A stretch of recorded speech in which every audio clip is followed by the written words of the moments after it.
Hello everyone, welcome to my channel. तो आज के इस वीडियो में हम डिस्कस करेंगे कॉम्प्लेक्स एनालिसिस के क्वेश्चंस को। ठीक है, तो कॉम्प्लेक्स एनालिसिस के जितने भी इंपॉर्टेंट टॉपिक्स हैं उन सारे टॉपिक्स के डेफिनेशन और जो इंपॉर्टेंट थ्योरम्स हैं और उनसे रिलेटेड जो क्वेश्चंस हैं वो सारे हम आज के इस वीडियो में डिस्कस करने वाले हैं। ठीक है, तो एक एक करके पहले हम ये देख लेते हैं कि कौन कौन से इंपॉर्टेंट थ्योरम है जो आपके लिए काफी इंपॉर्टेंट है। इसके अलावा बाकी जो वीडियो के लिंक है आपको डिस्क्रिप्शन बॉक्स में मिल जाएंगे। आप सारे पुराने वीडियो देख सकते हैं जो कि इंपॉर्टेंट है आपके अपकमिंग CSIR नेट एग्जाम के लिए। ठीक है, तो ये कुछ इंपॉर्टेंट थ्योरम्स और टॉपिक्स कह सकते हैं जो आपके कॉम्प्लेक्स एनालिसिस के CSIR नेट में पूछे जाते हैं। जैसे कि एनालिटिक फंक्शन से रिलेटेड आपको CR इक्वेशन के बेसिस पे एक क्वेश्चन आता है। अब इसमें किस टाइप के क्वेश्चन पूछे जाते हैं वो सारे हम डिस्कस करेंगे। इसके अलावा कुछ स्टैंडर्ड फंक्शन है, उनके जीरोस आपको पता होनी चाहिए, जैसे कि साइन जेड कब जीरो होता है, कॉस जेड कब जीरो होगा, tan जेड, इसके अलावा e⁻⁻z, ये सारे फंक्शन कब जीरो होते हैं ये आपको पता होना चाहिए। ठीक है, इसके बाद एंटायर फंक्शन क्या होता है, identity theorem, Cauchy theorem, Cauchy integral formula, singularity residue theorem, radius of convergence, Taylor, Laurent series. Laurent series आपको CSIR नेट में लॉरेंट सीरीज के डायरेक्ट क्वेश्चन नहीं मिलते हैं, हालांकि गेट में आपको मिलते हैं। तो लॉरेंट सीरीज के नेट में तो आपको नहीं पूछता है, ठीक है, तो वो हम लोग नहीं डिस्कस करेंगे। लिवरेज थ्योरम का एप्लीकेशन, मैक्सिमम मॉडुलस थ्योरम का एप्लीकेशन, स्कॉर्स लेमा और स्कॉर्स लेमा के जो बाकी प्रॉपर्टी है जैसे कि स्कॉर्स पीक लेमा, ये सारी चीजें हम डिस्कस करेंगे। Open mapping theorem, Casorati Weierstrass theorem, Picard's theorem, cross ratio Mobius transformation, इसके अलावा और भी रूसी थ्योरम है, आपका रिमांस रिमूवेबल सिंगुलैरिटी, ये सारी चीजें हम आज के इस वीडियो में डिस्कस करने वाले हैं। तो सबसे पहले हम बात करते हैं कॉम्प्लेक्स एनालिसिस की एनालिटिक फंक्शन से। ठीक है, तो कॉम्प्लेक्स एनालिसिस का सबसे पहला टॉपिक हम एनालिटिक फंक्शन से स्टार्ट करते हैं। ठीक है, अब एनालिटिक फंक्शंस, जैसे मान लो अगर कोई एक फंक्शन दिया है f(z) इज इक्वल टू, ठीक है, u प्लस IV, इस u को हम लोग कहेंगे ये रियल पार्ट है f का, और इस v को कहेंगे कि ये इमेजिनरी पार्ट है f का।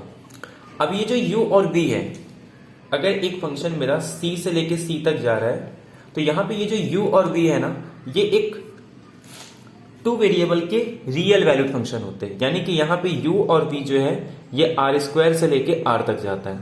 यानी कि u जो है ये किसके फंक्शन होंगे, x और y के फंक्शन होंगे। तो मतलब जब भी आपको u और क्वांटिटी की अगर मैं बात करूंगा तो यहाँ पे आपको क्या करना होगा, टू वेरिएबल में जाके उसके क्वांटिटी या डिफरेंशिएबिलिटी चेक करनी होगी। तो सबसे इंपॉर्टेंट आता है जब हम किसी कॉम्प्लेक्स फंक्शन की डिफरेंशिएबिलिटी की बात करते हैं, तो यहां पे सबसे इंपॉर्टेंट और कह सकते हैं बहुत ही सिंपल हो जाता है जब हम CR इक्वेशन की बात करते हैं। CR इक्वेशन होता क्या है, आपको एक f(z) दिया होगा, आप उसका रियल पार्ट और इमेजिनरी पार्ट निकाल लो। उसके बाद एक अगर ये इक्वेशन सेटिस्फाई कर रहा है कि ux is equal to vy and uy is equal to -vx, अगर ये रिलेशन सेटिस्फाई कर रहा है तो हम कहेंगे कि ये फंक्शन CR इक्वेशन को सेटिस्फाई कर रहा है। और जिन पॉइंट पे आपको चेक करना है कि फंक्शन डिफरेंशिएबल है या नहीं, उन पॉइंट पे आपको सबसे पहले कंडीशन, जिसे कहा जाता है necessary condition for differentiability, it's not a sufficient, it's just a necessary condition है कि आपको डिफरेंशिएबिलिटी चेक करनी है तो ये कंडीशन तो सेटिस्फाई होना चाहिए। अब अगर सपोज नहीं होगा, आप सीधे सीधे कह दो कि उन पॉइंट पे फंक्शन डिफरेंशिएबल नहीं होगा। अब सफिशिएंट कंडीशन के लिए आपको चेक करना होता है कि जितने भी पार्शियल डेरिवेटिव है वो सारे क्या होने चाहिए, सब कॉन्टिन्यूअस होने चाहिए। और ये सारे फंक्शन क्या है, r² से r तक है, तो आपको सब टू वेरिएबल में चेक करना होगा कि वो कॉन्टिन्यूअस है या नहीं। कुछ स्टैंडर्ड एग्जांपल है वो हम देख लेंगे जिससे कि आपको आइडिया लग जाएगा कि किस तरीके से डिफरेंशिएबिलिटी हम चेक करते हैं। आई होप ये चीजें आपको समझ में आ गई होगी। कि किसी फंक्शन को ये चेक करना है कि वो फंक्शन डिफरेंशिएबल है या नहीं, तो आप जस्ट क्या करोगे, उसके रियल पार्ट निकालोगे, इमेजिनरी पार्ट निकालोगे और ये चेक करोगे कि उस पॉइंट पे फंक्शन जो है सीआर इक्वेशन को सेटिस्फाई कर रहा है या नहीं। अगर सेटिस्फाई कर रहा है तो मतलब वो नेसेसरी कंडीशन को सेटिस्फाई कर रहा है। उसके बाद ये भी चेक कर लो कि जिस पॉइंट पे आपको चेक करना है उस पॉइंट पे फंक्शन जो पार्शियल डेरिवेटिव है वो सारे क्या होने चाहिए, कॉन्टिन्यूअस होने चाहिए। अब जैसे अगर मैं स्टैंडर्ड एग्जांपल की बात करूं तो अगर आपको पहले एक मैं और डेफिनेशन बता देता हूं कि ये तो आपको डिफरेंशिएबिलिटी पता चल गया, जो हमें डिस्कस करना है वो है एनालिटिक फंक्शन। ठीक है, तो एनालिटिक फंक्शन को पढ़ने से पहले हम लोग क्या समझेंगे कि डिफरेंशिएबिलिटी क्या होती है। एक बार डिफरेंशिएबिलिटी समझ में आ गया तो हम इजीली एनालिटिक फंक्शन समझ सकते हैं। ठीक है, अगर मैं एक फंक्शन ले लूं standard function modulus of Z, हमें पता है कि रियल एनालिसिस के अंदर मॉडुलस ऑफ एक्स ये डिफरेंशिएबल नहीं होता है। क्यों?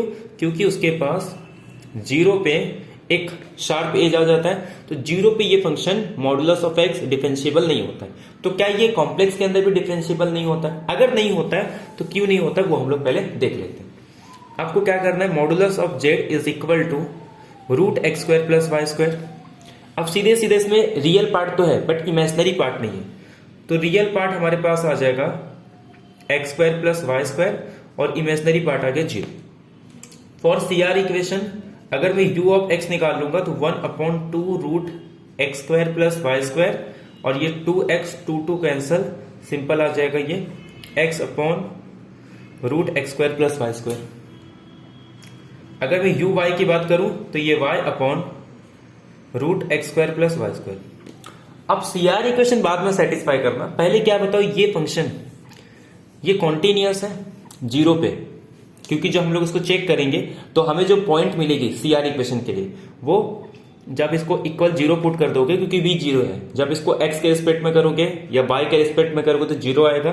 तो अगर मैं इसको v y के इक्वल पुट करूं यानी कि जीरो, तो आपको x की वैल्यू जीरो मिल जाएगी। ऐसे ही इसको अगर आप u y को माइनस वी एक्स के इक्वल पुट करोगे तो यहां से आपको y जीरो मिल जाएगा।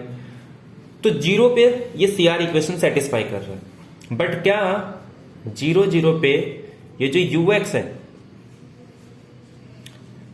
क्या ये आपका कॉन्टिन्यूअस है?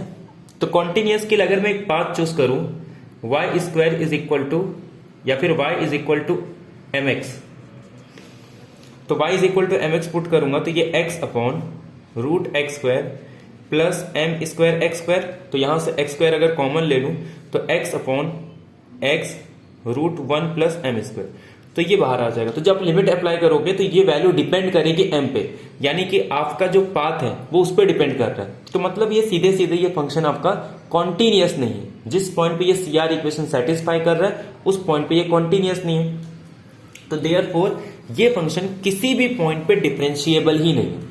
जब किसी भी पॉइंट पे डिफरेंशिएबल ही नहीं है तो हम लोग ये कह सकते हैं ये एक ऐसा फंक्शन है जो एवरीवेयर कॉन्टिन्यूअस है। अगर इस फंक्शन की बात करोगे तो क्लियरली ये फंक्शन एवरीवेयर कॉन्टिन्यूअस है बट नोवेयर डिफरेंशिएबल है। जो फंक्शन डिफरेंशिएबल ही नहीं है अब उसके एनालिटिक के बारे में बात ही नहीं कर सकते। अब सेकेंड एग्जांपल लेते हैं, f of z modulus of z square, ये क्या आ जाएगा आपका x square plus Y square. इसका रियल पार्ट है x square plus Y square, इसका इमेजिनरी पार्ट है जीरो। मैंने ux निकाला, ये आ गया 2x, uy निकाला 2y, इसका vx भी जीरो आएगा, इसका vy भी जीरो आएगा। जब मैं ux को vy के इक्वल पुट करूंगा तो यहां से x की वैल्यू जीरो आ जाएगी। जब मैं uy को माइनस vx के इक्वल पुट करूंगा तो यहां से y जीरो आ जाएगा। अब मुझे क्या चेक करना है, सीधे सीधे ये भी कॉन्टिन्यूअस है, ये भी कॉन्टिन्यूअस है, ये भी कॉन्टिन्यूअस, ये भी कॉन्टिन्यूअस, मतलब जीरो जीरो पे ये क्या है, फंक्शन डिफरेंशिएबल है। अब मैं क्या कर रहा हूं, इसको इसमें प्लॉट कर रहा हूं। ठीक है, ये सिर्फ पूरे डोमेन पे यानी कि पूरे कॉम्प्लेक्स नंबर में सिर्फ और सिर्फ जीरो पे डिफरेंशिएबल है, बाकी किसी भी पॉइंट पे डिफरेंशिएबल है। कॉन्टिन्यूअस तो सीधे सीधे हर जगह कॉन्टिन्यूअस है, कोई दिक्कत नहीं, बट डिफरेंशिएबल ये सिर्फ एक पॉइंट पे। अब नेक्स्ट क्वेश्चन आता है कि एनालिटिक कैसे चेक करते हैं। तो एनालिटिक के लिए आपको क्या करना है, जिस पॉइंट पे आप चाहते हो कि आपका फंक्शन एनालिटिक है, तो सबसे पहले उस पॉइंट पे फंक्शन डिफरेंशिएबल होना चाहिए। ठीक है, अब क्या करो, उस पॉइंट के अराउंड चाहे जितना एक छोटा नेबरहुड ड्रॉ कर दो, उस पॉइंट पे एक नेबरहुड ड्रॉ करो। अगर आपको एक भी ऐसा नेबरहुड मिल गया कि जिस नेबरहुड के हर पॉइंट पे फंक्शन डिफरेंशिएबल हो, समझ में आ रहा है, जिस पॉइंट पे आपको एनालिटिक सिटी चेक करनी है उस पॉइंट पे फंक्शन डिफरेंशिएबल होना चाहिए, या फिर उस पॉइंट के अराउंड एक नेबरहुड ड्रॉ करो तो उस नेबरहुड के हर पॉइंट पे फंक्शन क्या होना चाहिए, डिफरेंशिएबल होना चाहिए। अगर ऐसा हो गया तो हम लोग कहेंगे कि फंक्शन क्या है, ये एनालिटिक हो जाता है। हालांकि हम लोग रिमूवेबल सिंगुलैरिटी भी डिफाइन करते हैं कि अगर उस पॉइंट पे फंक्शन नहीं भी डिफरेंशिएबल हो बट उसके अराउंड एक नेबरहुड ड्रॉ करूंगा तो उस पे फंक्शन डिफरेंशिएबल हो जाए, उसके बाद फिर हम लोग प्रूव कर पाते हैं कि उस पॉइंट पे फंक्शन एनालिटिक होता है। ठीक है, ये बात का कॉन्सेप्ट है जो हम लोग रिमूवेबल सिंगुलैरिटी पढ़ेंगे तब देखेंगे। ठीक है, बट फिलहाल के लिए आपको क्या आ गया कि जब कोई फंक्शन सिर्फ एक ही पॉइंट पे डिफरेंशिएबल हो तो अगर मैं उसके अराउंड एक नेबरहुड ड्रॉ करूंगा तो उसमें तो अनकाउंटेबल पॉइंट होंगे, तो इसका मतलब किसी एक पॉइंट पे फंक्शन एनालिटिक हो ही नहीं सकता, उसको कम से कम अनकाउंटेबल नंबर ऑफ पॉइंट पे डिफरेंशिएबल होना पड़ेगा। तो यहां से आपको पता चल गया कि ये एक ऐसा फंक्शन है जो everywhere continuous, differentiable only at origin but nowhere analytic. ठीक है, तो इससे आपको यह भी पता चल गया कि एनालिटिक फंक्शन किसी पॉइंट पे डिफरेंशिएबल नहीं होता, एनालिटिक नहीं होता। एक्चुअली ये लोकल प्रॉपर्टी नहीं है, ये डोमेन बेस्ड प्रॉपर्टी है। और यहां पे हम लोग एक्चुअल में रेगुलर पॉइंट डिफाइन कर देते हैं। इस पॉइंट को कहा जाता है रेगुलर पॉइंट। जब किसी पॉइंट के अराउंड नेबरहुड ड्रॉ करो और उसके हर पॉइंट पे फंक्शन डिफरेंशिएबल हो, ऐसे पॉइंट को रेगुलर पॉइंट कहा जाता है। ठीक है, और एनालिटिक फंक्शन का डेफिनेशन ये होता है कि अगर किसी डोमेन का हर पॉइंट रेगुलर हो तो उस डोमेन पे फंक्शन मेरा एनालिटिक, या एक टर्म यूज किया जाता है जिसको कहा जाता है होलोमोर्फिक, जो कि एक पॉइंट बेस्ड नहीं बल्कि एक डोमेन बेस्ड प्रॉपर्टी है। ठीक है, आई होप आपको एनालिटिक फंक्शन का डेफिनेशन समझ में आ गया होगा। अब पेपर में क्वेश्चन कहां से पूछते हैं, तो उसके लिए आपको कुछ थ्योरम्स देखने होंगे। सिर्फ डेफिनेशन पे तो आपको सीआर इक्वेशन पे ही होगा कि आपको कोई फंक्शन दे दे और आप ये चेक कर दो कि फंक्शन डिफरेंशिएबल है या नहीं। अगर डिफरेंशिएबल है तो उस पॉइंट के अराउंड एक नेबरहुड ड्रॉ करो, अगर उस नेबरहुड के हर पॉइंट पे फंक्शन डिफरेंशिएबल आ गया तब आप कहोगे कि फंक्शन आपका एनालिटिक। अब हमारे पास 7 ऐसे इंपॉर्टेंट फंक्शन है जो आपके पूरे कॉम्प्लेक्स नंबर में काउंटर एग्जाम्पल के काम आते हैं। मैं आपको यहीं पे उसकी सारी प्रॉपर्टी बता देता हूं जिससे कि आगे हम उसको यूज करेंगे। एक हमारे पास है कांस्टेंट, आप इसको चेक कर सकते हो कि ये सीआर इक्वेशन को सेटिस्फाई करेगा और उसके जो पार्शियल डेरिवेटिव आती है वो कॉन्टिन्यूअस होते हैं हर एक पॉइंट पे। इन फंक्शन को हम लोग कहते हैं एंटायर फंक्शन, यानी कि जो फंक्शन पूरे कॉम्प्लेक्स प्लेन पे एनालिटिक हो ऐसे फंक्शन को कहा जाता है एंटायर। एक आपका होता है साइन जेड, एक आपका होता है कॉस जेड, एक आपका होता है e raise to z, sine z cos z e raise to z, polynomial sine h z cos h z. अब मैं यहां पे आपको कुछ ऐसे प्रॉपर्टी यहीं से बता देता हूं जिससे रिलेटेड आपको पेपर में क्वेश्चन देखने को मिलेंगे। हालांकि आगे भी हम लोग देखेंगे बट यहीं पे बता देता हूं, ध्यान दो। ये 7 ऐसे फंक्शन हैं जो एंटायर है और ये पूरे कॉम्प्लेक्स प्लेन पे क्या होते हैं, डिफरेंशिएबल या एनालिटिक होते हैं। ठीक है, एक पॉइंट क्लियर हो गई। अब एक थ्योरम होता है, हम लोग उसको अभी डिस्कस कर लेते हैं, दैट इज पिकार्ड्स थ्योरम। क्या कहा जाता है, पिकार्ड्स थ्योरम। पिकार्ड्स थ्योरम क्या कहता है कि जितने भी दुनिया के एंटायर फंक्शन हैं, हम लोग और भी एंटायर फंक्शन डिफाइन कर सकते हैं। ठीक है, मैं कुछ इस तरीके का फंक्शन डिफाइन कर सकता हूं। अगर ये दोनों एंटायर है और एच ऑफ जेड ये नॉन जीरो है for every z belongs to C complex plane पे। जैसे मैं e raise to z define कर दूं, ये कभी जीरो नहीं होता। तो ये टाइप के फंक्शन अगर मैं डिफाइन करूं तो ये भी एंटायर है। E raise to f of z define करूं, ये भी एंटायर फंक्शन है। कॉस एफ ऑफ जेड, अगर ये एंटायर है तो e raise to f z entire, f of z entire तो cos f of z entire, e raise to cos f of z entire. ठीक है, अगर एफ ऑफ जेड एंटायर है तो ये सारे एंटायर। तो ऐसे बहुत सारे एंटायर फंक्शन हम लोग डिफाइन कर सकते हैं, बट स्टैंडर्ड आपको यही 7 मिलेंगे, बट इनका यूज करके चाहे जितना डिफाइन कर सकते हैं। पिकार्ड्स थ्योरम क्या कहता है कि अगर कोई भी नॉन कांस्टेंट, समझ में आ रहा है, कोई भी नॉन कांस्टेंट एंटायर फंक्शन वो एज्यूम करता है एवरी कॉम्प्लेक्स नंबर, और यहां से आपके इतने थ्योरम आ जाते हैं जो ये क्लेम करते हैं कि फंक्शन आपका कांस्टेंट है। वो बहुत सारे थ्योरम तो पिकार्ड्स थ्योरम से ही आ जाते हैं।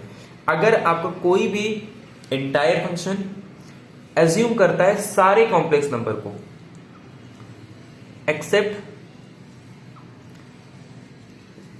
पॉसिबली 1 पॉइंट, ठीक है, एक पॉइंट को छोड़ के, और वो किसकी वजह से होता है, ये ई रेस टू जेड की वजह से, बाकी तो ऐसा कोई फंक्शन नहीं।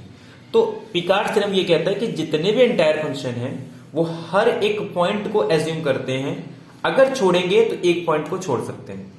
ठीक है, और या फिर ये कह सकते हैं कि जो आपका एंटायर फंक्शन है ये ज्यादा से ज्यादा सिर्फ एक ही पॉइंट को, एटमोस्ट 1 पॉइंट को ओमिट कर सकता है, बाकी हर पॉइंट को एज्यूम करता है। इसका मतलब क्या हो गया, अगर मैंने पॉलिनोमियल ले लिया तो आप मुझे कोई भी पॉइंट दे दो, ठीक है, अगर पॉलिनोमियल ले लो तो एक तो ऐसा जेड मिलेगा जिसका इमेज आपका जेड नॉट हो जाएगा। मतलब ऐसे समझो, कॉम्प्लेक्स प्लेन के अंदर कैसे करते हैं, ये मेरा डोमेन है और ये मेरे पास कोडोमेन, ठीक है, और एक मैंने फंक्शन डिफाइन कर दिया एंटायर फंक्शन। तो कहने का मतलब आप यहां पे कोई भी पॉइंट दो, मैं आपको एक जेड नॉट ढूंढ के दूंगा जिसका इमेज आपका ये डब्ल्यू नॉट हो जाएगा। समझ में आ गया, यानी कि हर एक पॉइंट के लिए प्री इमेज होगा। सिंपल मीनिंग ये है, ठीक है। बट हो सकता है कि एक पॉइंट को छोड़ दें, अब वो कौन सा, ई रेस टू जेड। अब यहां से आपको एक ज्ञान मिल रहा होगा कि जितने भी एंटायर फंक्शन, अगर मैं कांस्टेंट को छोड़ दूं, ई रेस टू जेड को छोड़ दूं, ये सारे फंक्शन सर्जेक्टिव है, क्या है, ऑन टू है। तो अगर आपको एग्जाम में जैसे मान लो यही क्वेश्चन दे दे कि जैसे अगर आपको साइन जेड दे दे, कॉस जेड दे दे, साइन हाइपरबोलिक जेड दे दे, कॉस हाइपरबोलिक जेड दे दे, या आपको पॉलिनोमियल दे दे, तो आप सीधे सीधे कह दोगे ये आपका सर्जेक्टिव मैप है, ऑन टू मैप है। 1-1 नहीं होता। अगर जैसे आपको कोई फंक्शन दे दे और पूछे क्या ये 1-1 है, ऑन टू है, neither 1-1 nor onto, both, या फिर एक है इसमें से, तो आप कहोगे ये सारे फंक्शन हर एक वैल्यू को एज्यूम करते हैं, दैट मीन्स ये फंक्शन ऑन टू है, बट 1-1 नहीं है, क्योंकि सबके सब कैसे फंक्शन है, पीरियोडिक फंक्शन है।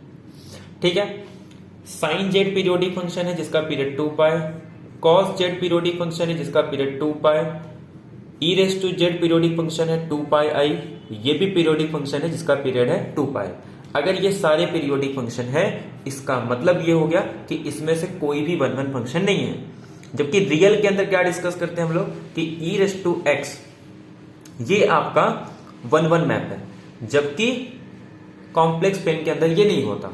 ठीक है, क्योंकि ये भी एक पीरियोडिक फंक्शन है। एक चीज हम लोग और डिस्कस करते हैं कि sine x cos x real के अंदर आपका ये बाउंडेड है, जबकि यहां पे नहीं होगा। क्यों? क्योंकि ये हर एक पॉइंट को एज्यूम करता है। साइन जेड कॉस जेड आपका सर्जेक्टिव मैप है, यानी कि हर एक कॉम्प्लेक्स वैल्यू को एज्यूम कर, तो ये आपका यहां पे अनबाउंडेड है। आगे हम लोग लिवलीज थ्योरम की हेल्प से कर पाते हैं। ठीक है, और क्या पता चल रहा है आपको, एक तो आपको पीरियोडिक पता चल गया, साइन जेड अगर 0 कब होता है, जब Z is equal to nπ हो। कॉस जेड 0 कब होगा, π/2 के ऑड मल्टीपल पे।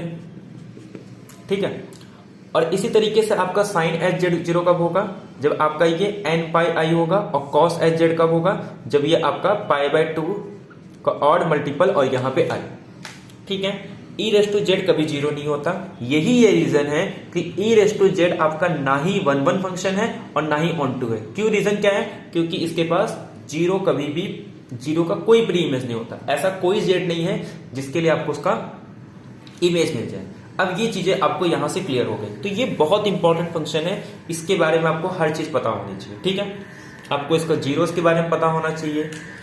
और एक चीज आपको ये पता है कि साइन जेड और कॉस जेड ये हर वैल्यू को एज्यूम तो करता है, बट कितने टाइम एज्यूम करता है, तो सारे के सारे ये आपके इनफाइनाइट टाइम एज्यूम करते हैं, ठीक है।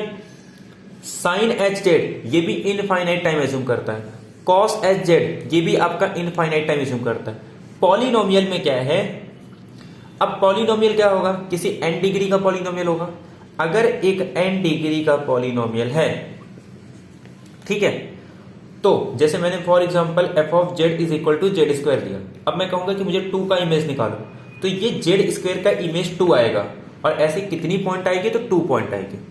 अगर मैं पूछूं z है, एक लीनियर है, तो ऐसे कितने पॉइंट आएंगे, सिंगल पॉइंट।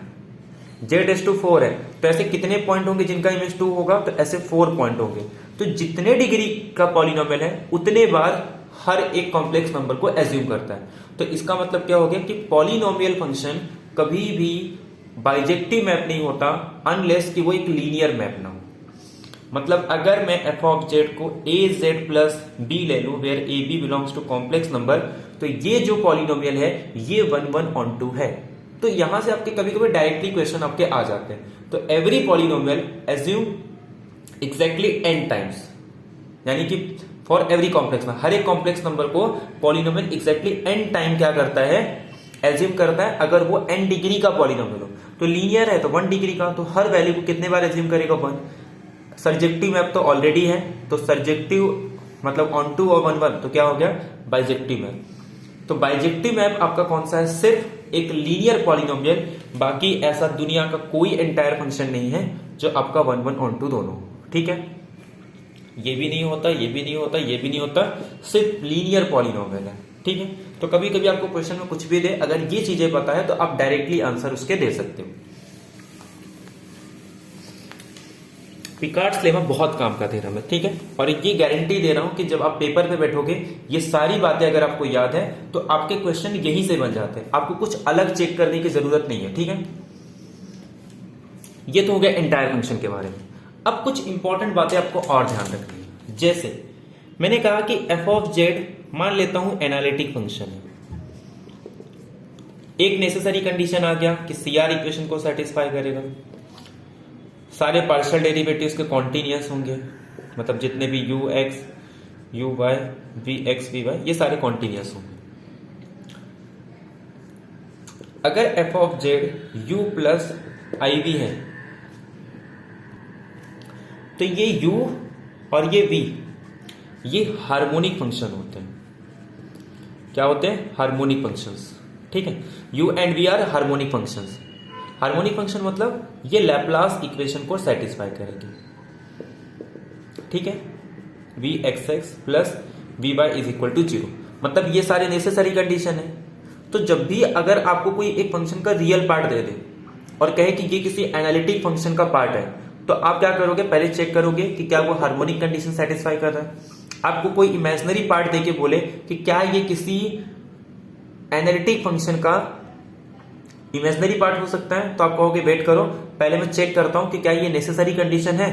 अगर हो गया तब तो कुछ नहीं बोल सकते, लेकिन अगर ये फॉर एग्जांपल ये नहीं है, तो आप सीधे कह दोगे कि नहीं, किसी भी एनालिटिक फंक्शन का नहीं हो सकता।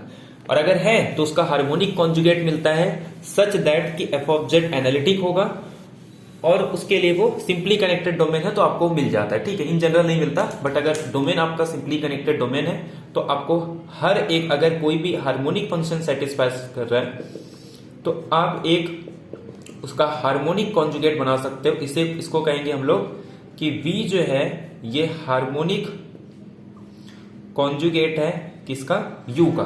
सिमेट्रिक प्रॉपर्टी नहीं होती, मतलब v अगर u का हार्मोनिक कॉन्जुगेट है, इट डजंट इंप्लाई कि u भी v का हार्मोनिक कॉन्जुगेट। अगर हो गया तो ये तभी हो सकता है जब f ऑफ z क्या हो, एक कांस्टेंट फंक्शन हो, ठीक है।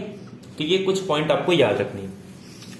अब हम लोग क्वेश्चन करते हैं। हमने क्या क्या सीखा कि जब भी आपको चेक करना हो कि कोई फंक्शन एंटायर है या नहीं, डिफरेंशिएबल है या नहीं, हम क्या करेंगे, CR इक्वेशन चेक कर देंगे। जिस पॉइंट पे CR इक्वेशन सेटिस्फाई कर रहा है उसी पॉइंट पे फंक्शन आपका एनालिटिक या डिफरेंशिएबल हो सकता है, बट ये नेसेसरी कंडीशन ना कि सफिशिएंट। सफिशिएंट के लिए क्या करना होगा, डिफरेंशिएबिलिटी के लिए आपको ये चेक करना होगा कि जिस पॉइंट पे वो सीआर इक्वेशन सेटिस्फाई कर रहा है उस पॉइंट पे उसका पार्शियल डेरिवेटिव क्या होना चाहिए, कॉन्टिन्यूअस होना चाहिए। एनालिटिक के लिए क्या चेक करना होगा, अगर वो पॉइंट डिफरेंशिएबल है तो उस पॉइंट के अराउंड एक नेबरहुड ड्रॉ करो और उस नेबरहुड के हर पॉइंट पे फंक्शन क्या होना चाहिए, डिफरेंशिएबल होना चाहिए। अगर ऐसा है तो ही हम लोग बोलेंगे एनालिटिक फंक्शन। और एनालिटिक फंक्शन जिन पॉइंट पे मतलब एनालिटिक होता है, अगर उन पॉइंट का मैं कलेक्शन ले लूं तो वो हमेशा एक ओपन सेट होता है। दूसरा पॉइंट याद रखना है कि एनालिटिक फंक्शन हमेशा अनकाउंटेबल पॉइंट्स पे होता है, किसी एक दो पॉइंट या काउंटेबल पॉइंट से पॉसिबल ही नहीं है, ठीक है। तो ये चीजें आपको पता होनी चाहिए। उसके बाद हमने क्या देखा कि 7 स्टैंडर्ड एंटायर फंक्शन देखे। एंटायर फंक्शन मतलब कोई ऐसा फंक्शन जो पूरे कॉम्प्लेक्स प्लेन पे एनालिटिक हो, ऐसे फंक्शन को हम एंटायर फंक्शन बोलते हैं, ठीक है। और एंटायर फंक्शन में 7 इंपॉर्टेंट स्टैंडर्ड एंटायर फंक्शन थे, जिससे रिलेटेड हमने प्रॉपर्टी देखी कि पिकार्ड थ्योरम ये कहता है कि अगर मैं एक नॉन कांस्टेंट को हटा देंगे, बाकी जो 6 एंटायर फंक्शन है वो हर एक कॉम्प्लेक्स वैल्यू को एज्यूम करते हैं। अगर किसी को छोड़ेंगे तो पॉसिबली एक पॉइंट को छोड़ सकते हैं, और वो कौन सा फंक्शन था हमारे पास, e⁻z था, जो कि 0 कभी उसका इमेज नहीं होता। बाकी हर एक फंक्शन का इनवर्स इमेज एग्जिस्ट करता है, यानी कि उसके प्री इमेज होते हैं। और कितने होते हैं, तो चाहे वो साइन जेड हो, cos Z, sorry sine z cos Z है आपका, e⁻z हो, ये सब फंक्शन इनफाइनाइट टाइम करते हैं, चाहे साइन जेड हो, कॉस जेड हो, साइन एच जेड हो, कॉस एच जेड हो। लेकिन पॉलिनोमियल एक फंक्शन है कि जो n डिग्री का है तो n टाइम क्या करता है, हर वैल्यू को एज्यूम करता है। तो इसका मतलब क्या हो गया कि अगर लीनियर पॉलिनोमियल है तो वो हर एक पॉइंट को कितने बार एज्यूम करेगा, 1 टाइम, और एग्जैक्टली 1 टाइम, और हर पॉइंट को एज्यूम करता है। तो लीनियर पॉलिनोमियल कॉम्प्लेक्स के अंदर एक ऐसा पॉलिनोमियल हो गया जो बाइजेक्टिव फंक्शन है। बाकी कोई भी पॉलिनोमियल बाइजेक्टिव नहीं होता। रीजन क्या है कि 1 1 नहीं, सब्जेक्टिव तो सारे हैं e⁻z को छोड़ के। e⁻z neither 1 1 nor onto sine h z, cos h z, इसके अलावा आपका 2 हाइपरबोलिक और आपका 2 साइन जेड कॉस जेड, ये सब्जेक्टिव है बट आपका 1 1 नहीं। तो ये चीजें पॉइंट आपको पता चल गए, ठीक है। इसके अलावा बाउंडेड की बात करूं तो इसमें जितने भी फंक्शन है वो सारे अनबाउंडेड है, कांस्टेंट को छोड़ के। तो एंटायर फंक्शन अगर कांस्टेंट है तो बाउंडेड होगा, अगर अनबाउंडेड है तो नॉन कांस्टेंट है, ठीक है। ये हम लिवलिस थ्योरम से सीख लेते, तो यही लिवलिस थ्योरम का स्टेटमेंट है। इसके अलावा हमने देखा कि रियल के अंदर e⁻x ये जो फंक्शन है ये पीरियोडिक नहीं होता, जबकि यहां पे सारे फंक्शन पीरियोडिक है, पॉलिनोमियल को छोड़ के पीरियोडिक फंक्शन है यहां पे। और हर एक का पीरियड क्या है, 2 पाई आपका साइन जेड कॉस जेड का है, और बाकी का आपका 2 पाई ये आपका e⁻z का और साइन हाइपरबोलिक जेड और कॉस हाइपरबोलिक जेड का है, ठीक है। तो ये सारी चीजें हमने डिस्कस की। इसके बाद हमने ये भी डिस्कस किया कि आपका साइन जेड कब 0 होता है, तो n पाई का मल्टीपल, कॉस जेड 0 कब होता है, π/2 का ऑड मल्टीपल। इसके अलावा उसमें i लगा देंगे तो आपका साइन हाइपरबोलिक और कॉस हाइपरबोलिक भी हो जाता है। e⁻z कभी 0 नहीं होता। तो इसीलिए अगर हमको एनालिटिक फंक्शन डिफाइन करना है तो इस तरीके से, अगर f एंटायर है तो ये भी एक एंटायर फंक्शन हो जाता है, ठीक है। तो इस तरीके से हम लोग डिफाइन कर पाते हैं। रैशनल फंक्शन हम लोग डिफाइन कर पाते हैं f(z)(g)(z). अगर ये भी एंटायर है, ये भी एंटायर है, तो ये फंक्शन एंटायर नहीं होता जब तक कि g(z) अगर ये हर एक कॉम्प्लेक्स के लिए नॉन जीरो है, तब तो ये एंटायर होगा। अगर मान लो ये कुछ पॉइंट पे, अगर कुछ पॉइंट है, मान लो ये g(z) 0 है फॉर सम z, ठीक है, तो उन पॉइंट को छोड़ के अगर मैं इस फंक्शन को डिफाइन करूं तो ऐसे फंक्शन को कहा जाता है मेरोमॉर्फिक फंक्शन, ठीक है। मेरोमॉर्फिक या फिर इसी को हम लोग कहते हैं रैशनल फंक्शन, ठीक है।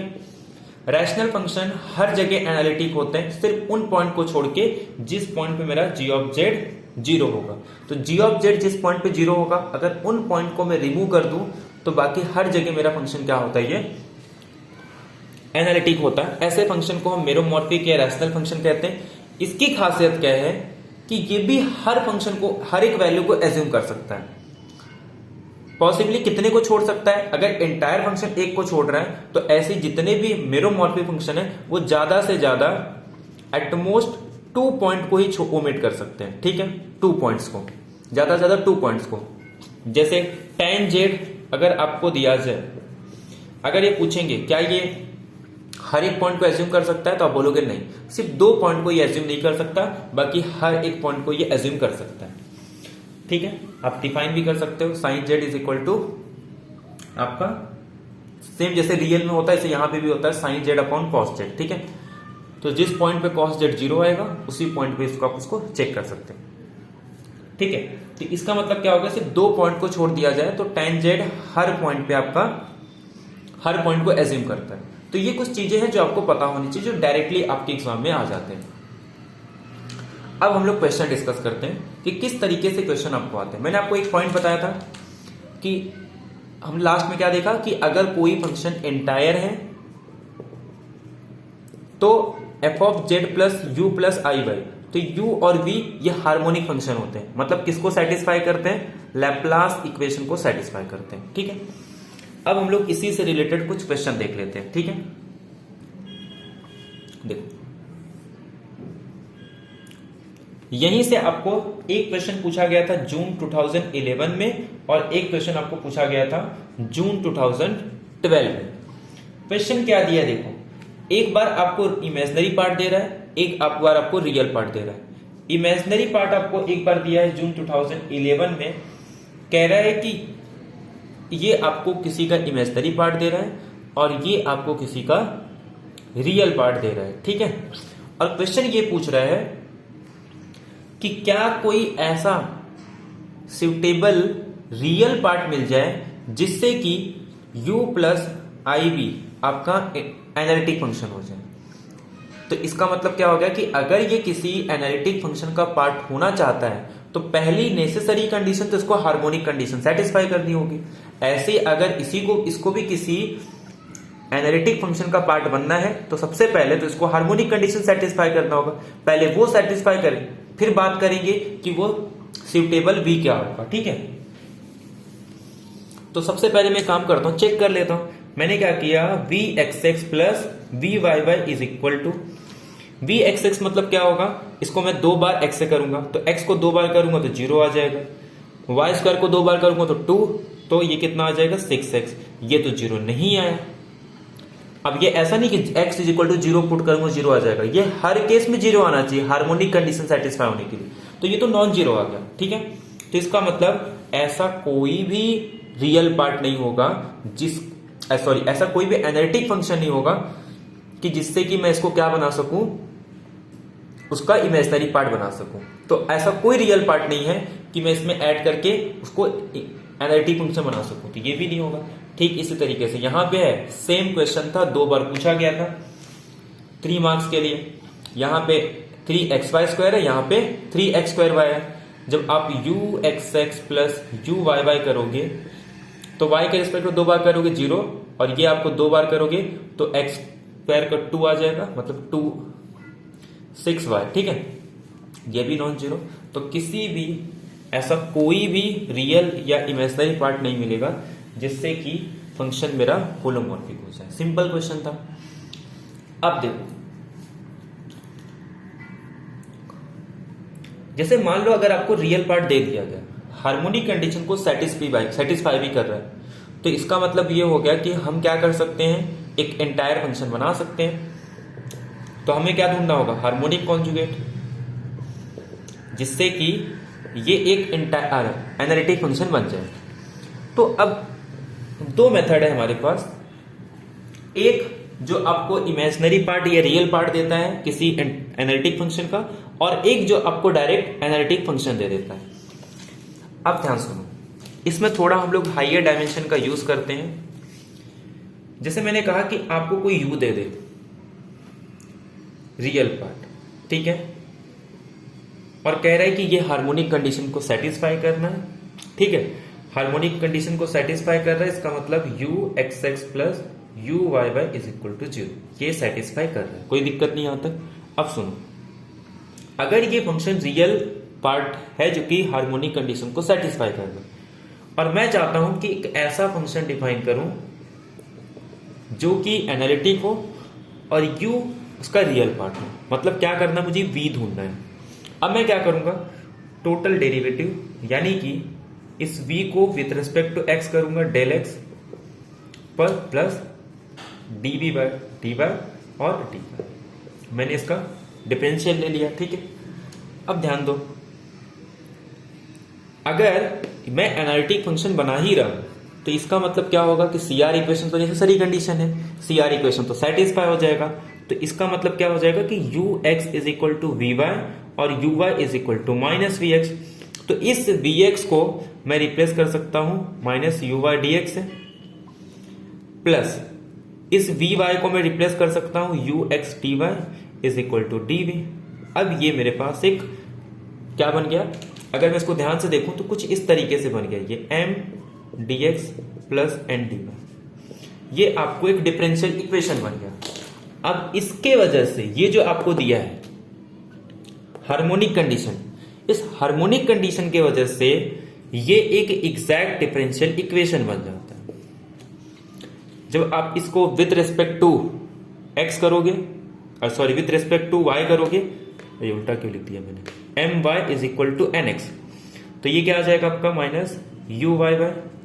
और आप जब आप इसको यू एक्स को एक्स के रिस्पेक्ट में करोगे, ठीक है, तो ये आपका इक्वल आ जाता है, क्यों, क्योंकि ये u x x plus u y y is equal to 0, तो इसका मतलब इसको ये साइड लेके आओगे तो u x x is equal to u y y, और ये आपको कहां से मिल गया, इस हार्मोनिक कंडीशन से मिल गया, ठीक है, क्योंकि ये हार्मोनिक फंक्शन है, मतलब लैप्लास इक्वेशन को सेटिस्फाई कर रहा है, तो इससे आपको ये एग्जैक्ट मिल जाता है।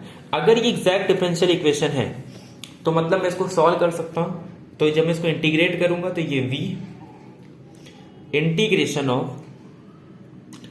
इस m को प्लस n dy और यहां पे कोई कांस्टेंट आ जाएगा, ठीक है।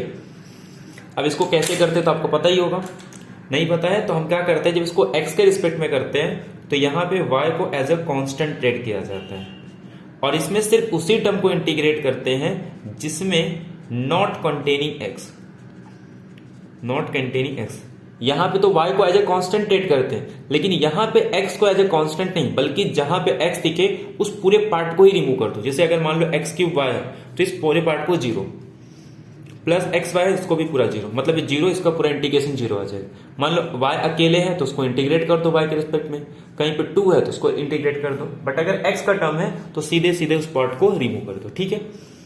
तो ये हमारे पास सॉल्यूशन आ गया एग्जैक्ट डिफरेंशियल इक्वेशन का, तो किसके फॉर्म में मिल गया, y के फॉर्म में, ठीक है। जनरली जरूरत नहीं पड़ती इसकी, क्योंकि अगर जैसे मान लो आपको रियल पार्ट दिया है, ठीक है, ऑप्शन में आपको इमेजिनरी पार्ट दिया है, तो आप सीधे सीधे CR इक्वेशन चेक कर लो, ठीक है। जो CR इक्वेशन सेटिस्फाई नहीं कर रहे हैं वो सारे ऑप्शन एलिमिनेट हो जाते हैं, ठीक है। तो वहां से भी आप कर सकते हो। अगर पार्ट बी का क्वेश्चन है तो, पार्ट सी है तो आपको ये निकालना था। अब एक क्वेश्चन पूछा था दिसंबर 2014 में, हम वो क्वेश्चन डिस्कस कर देते, ठीक है। 2014 में क्वेश्चन ये था कि u x plus i by x cube minus 3x y square plus 2x, ये आपको क्या दिया है, एक रियल पार्ट दिया है। अब आपको कह रहा है कि u प्लस आई बी ये एक हार्मोनिक फंक्शन हो जाए, सॉरी होलोमॉर्फिक यानी कि एनालिटिक फंक्शन हो जाए, तो आप इमेजिनरी पार्ट क्या सिलेक्ट करोगे, ठीक है। अब ऑप्शन में आपको इमेजिनरी पार्ट दिया, तो एक रास्ता तो आपके पास ये है कि आप क्या करो, इसको x के रिस्पेक्ट में डिफरेंशिएट कर दो, इसको y के रिस्पेक्ट में कर दो, वो तो ऐसे भी करना पड़ेगा आपको, और उसके बाद v को with respect to x, v को y, बट आपको इसमें दिक्कत क्या होगी, आपको चारों ऑप्शन चेक करने होंगे, ठीक है। तो जो भी CR इक्वेशन को सेटिस्फाई कर रहा है वही ऑप्शन आपका करेक्ट हो जाएगा। अब मान लो अगर आपको निकालना है तो कैसे निकालोगे, मुझे निकालना है v, मैं v को कैसे लिख सकता हूं, del v by del x dx plus del v by del y dy, u x v y के इक्वल आता है और v x minus u y, तो ये u y dx, और u x v y के इक्वल आता है तो यू वाई और यू एक्स वी वाई, ठीक है। ये आ गया मेरे पास डी वी। अब मैं क्या करूंगा, ये मुझे पता है ये एक एग्जैक्ट डिफरेंशियल इक्वेशन है, तो मुझे सिर्फ क्या करना है, इसको y के रिस्पेक्ट में डिफरेंशिएट करना है। तो जब मैं इसको y के रिस्पेक्ट में करूंगा तो ये पार्ट तो जीरो, ये पार्ट तो जीरो, तो y के रिस्पेक्ट में करूंगा तो y स्क्वायर का क्या आ जाएगा 2y, तो ये माइनस माइनस प्लस, तो 6xy, ठीक है। तो ये इसको इंटीग्रेट कर देते हैं हम लोग, प्लस इसको किसके रिस्पेक्ट में करूंगा, x के रिस्पेक्ट में, तो ये 3x स्क्वायर है, बट मैं इसको हटा दे रहा हूं, क्यों, मैंने पहले ही कहा था जिसमें x प्रेजेंट हो उस टर्म को हटा दो। तो जब मैं इसको डिफरेंशिएट करूंगा x के रिस्पेक्ट में तो ये 3x स्क्वायर आएगा, तो x का टर्म है तो उसको कैंसिल कर दो, ये पार्ट भी हट गया। जब मैं इसको x के रिस्पेक्ट में करूंगा तो ये माइनस 3y स्क्वायर होगा, तो मतलब ये तो रहेगा मेरे पास माइनस 3y स्क्वायर। इसको जब मैं करूंगा तो प्लस 2x है, तो प्लस 2x को करूंगा तो 2 आएगा, तो मतलब ये इसको इंटीग्रेट करना है विथ रिस्पेक्ट टू y, और प्लस यहाँ पे आपका कोई कांस्टेंट आ जाएगा। वैसे भी कांस्टेंट से लेना देना नहीं है क्योंकि उसमें कांस्टेंट है नहीं। ये तो सिंपल आपका v आ जाएगा। y को एज अ कांस्टेंट ट्रीट करेंगे तो ये 6x स्क्वायर बाय 2 माइनस ये आपका y क्यूब बाय 3 से 3 कैंसिल आ जाएगा, सिर्फ क्या बचेगा माइनस y स्क्वायर, और यहाँ पे आपका आ जाएगा 2y प्लस कांस्टेंट c, ये कैंसिल, तो ये क्या आ जाएगा आपका 3x स्क्वायर y। तो ये आपका बी ऑप्शन करेक्ट है, ठीक है। तो ये आपका बी ऑप्शन आ गया, मतलब बाकी सब ऑप्शन सेटिस्फाई नहीं कर रही है। तो एक तो आप इस मेथड से कर सकते हो, या तो फिर आपके पास सीआर इक्वेशन है, आप चेक कर दो कि ये ही एक फंक्शन है जो सीआर इक्वेशन को सेटिस्फाई कर रहा है। तो दो तरीके हैं, अगर आपको ये नहीं पता है, जैसे अगर आप सपोज मान लो एग्जैक्ट डिफरेंशियल इक्वेशन भूल गए, आपको नहीं समझ में आ रहा है कैसे करना है, तो आप सीधे सीधे सीआर इक्वेशन के हेल्प से भी कर सकते हैं, कोई दिक्कत है इसमें, ठीक है। आई होप ये चीजें आपको समझ में आ गई होगी। कुछ क्वेश्चन और हैं वो भी हम देख लेते एक बार।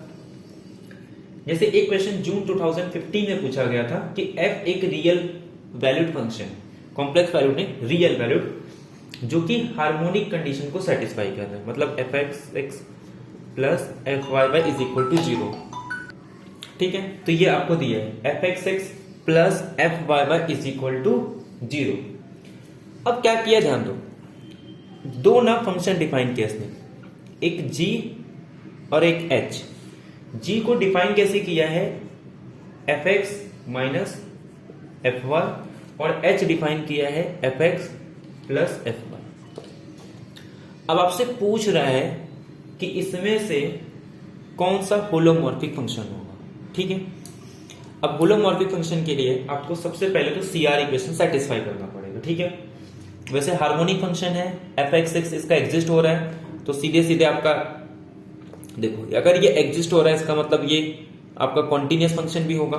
तो आपको सिर्फ चेक करना है कि सीआर इक्वेशन कौन सेटिस्फाई कर रहा है, जो सीआर इक्वेशन सेटिस्फाई करेगा वही आपका होलोमॉर्फिक हो जाएगा। अब ध्यान सुनो, आपको करना क्या होगा, यहां पे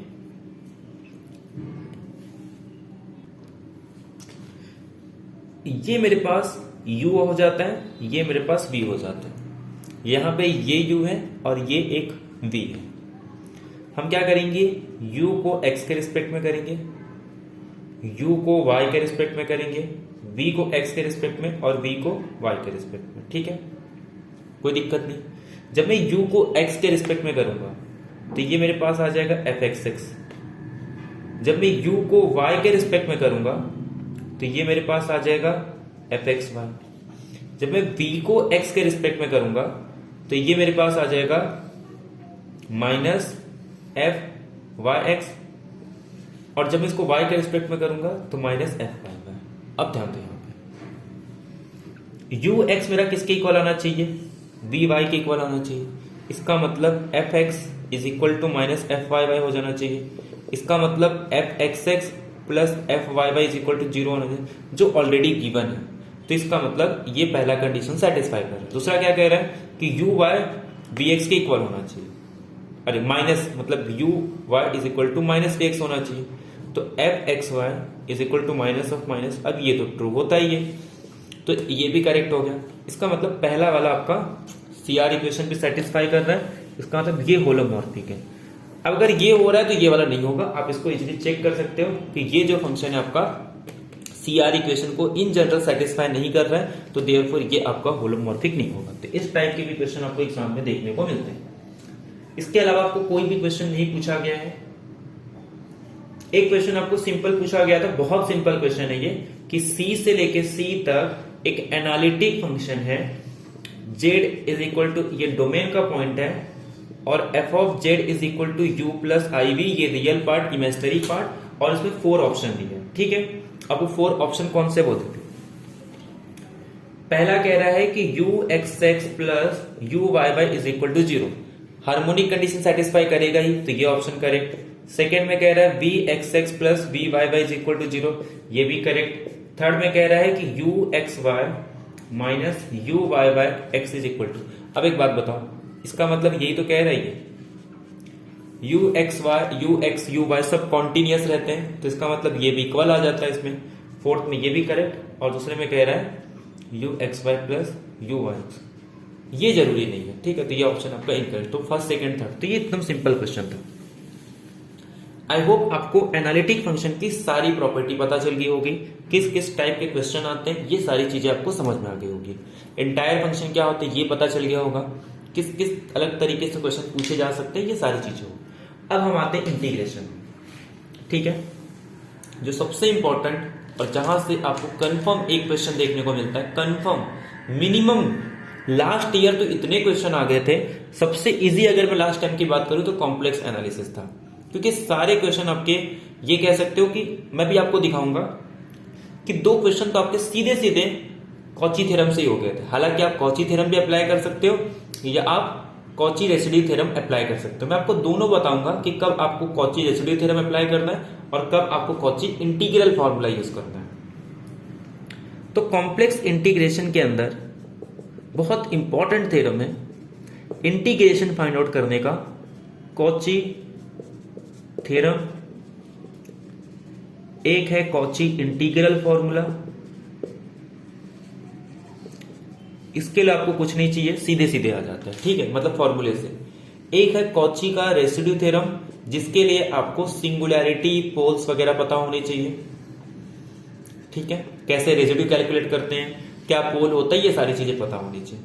एक और इंटीग्रेशन सॉल्व करने के लिए हम लोग आर्ग्यूमेंट प्रिंसिपल देखते हैं, जिसके लिए भी आपको पोल, जीरोस पता होने चाहिए, और बाकी रियल इंटीग्रेशन है जो कि नेट में आता नहीं। ठीक है, तो ये 4 इंपॉर्टेंट टॉपिक है किसी भी इंटीग्रेशन को सॉल्व करने के लिए इन CSI और नेट। ठीक है, तो सबसे पहले स्टार्ट करते हैं कॉची थ्योरम से, बहुत सिंपल, जो डायरेक्टली शायद ही आपको नेट में पूछेंगे। ठीक है, उसके एप्लीकेशन पूछेंगे, उसका यूज हो जाएगा इनडायरेक्टली, बट डायरेक्टली आपको नहीं कहेगा कि नहीं चलो ये कॉची थ्योरम का स्टेटमेंट है, अब सीधे सीधे कह दो इसका इंटीग्रेशन 0 होगा। हालांकि पूछा है बहुत सारे एग्जाम में, यहां तक कि नेट में भी ऐसे क्वेश्चन आए हैं, बट अब इतने दिन बाद आपको ऐसे क्वेश्चन देखने को नहीं मिलेंगे। ठीक है, तो मैं सीधे सीधे इसका स्टेटमेंट बता देता हूं।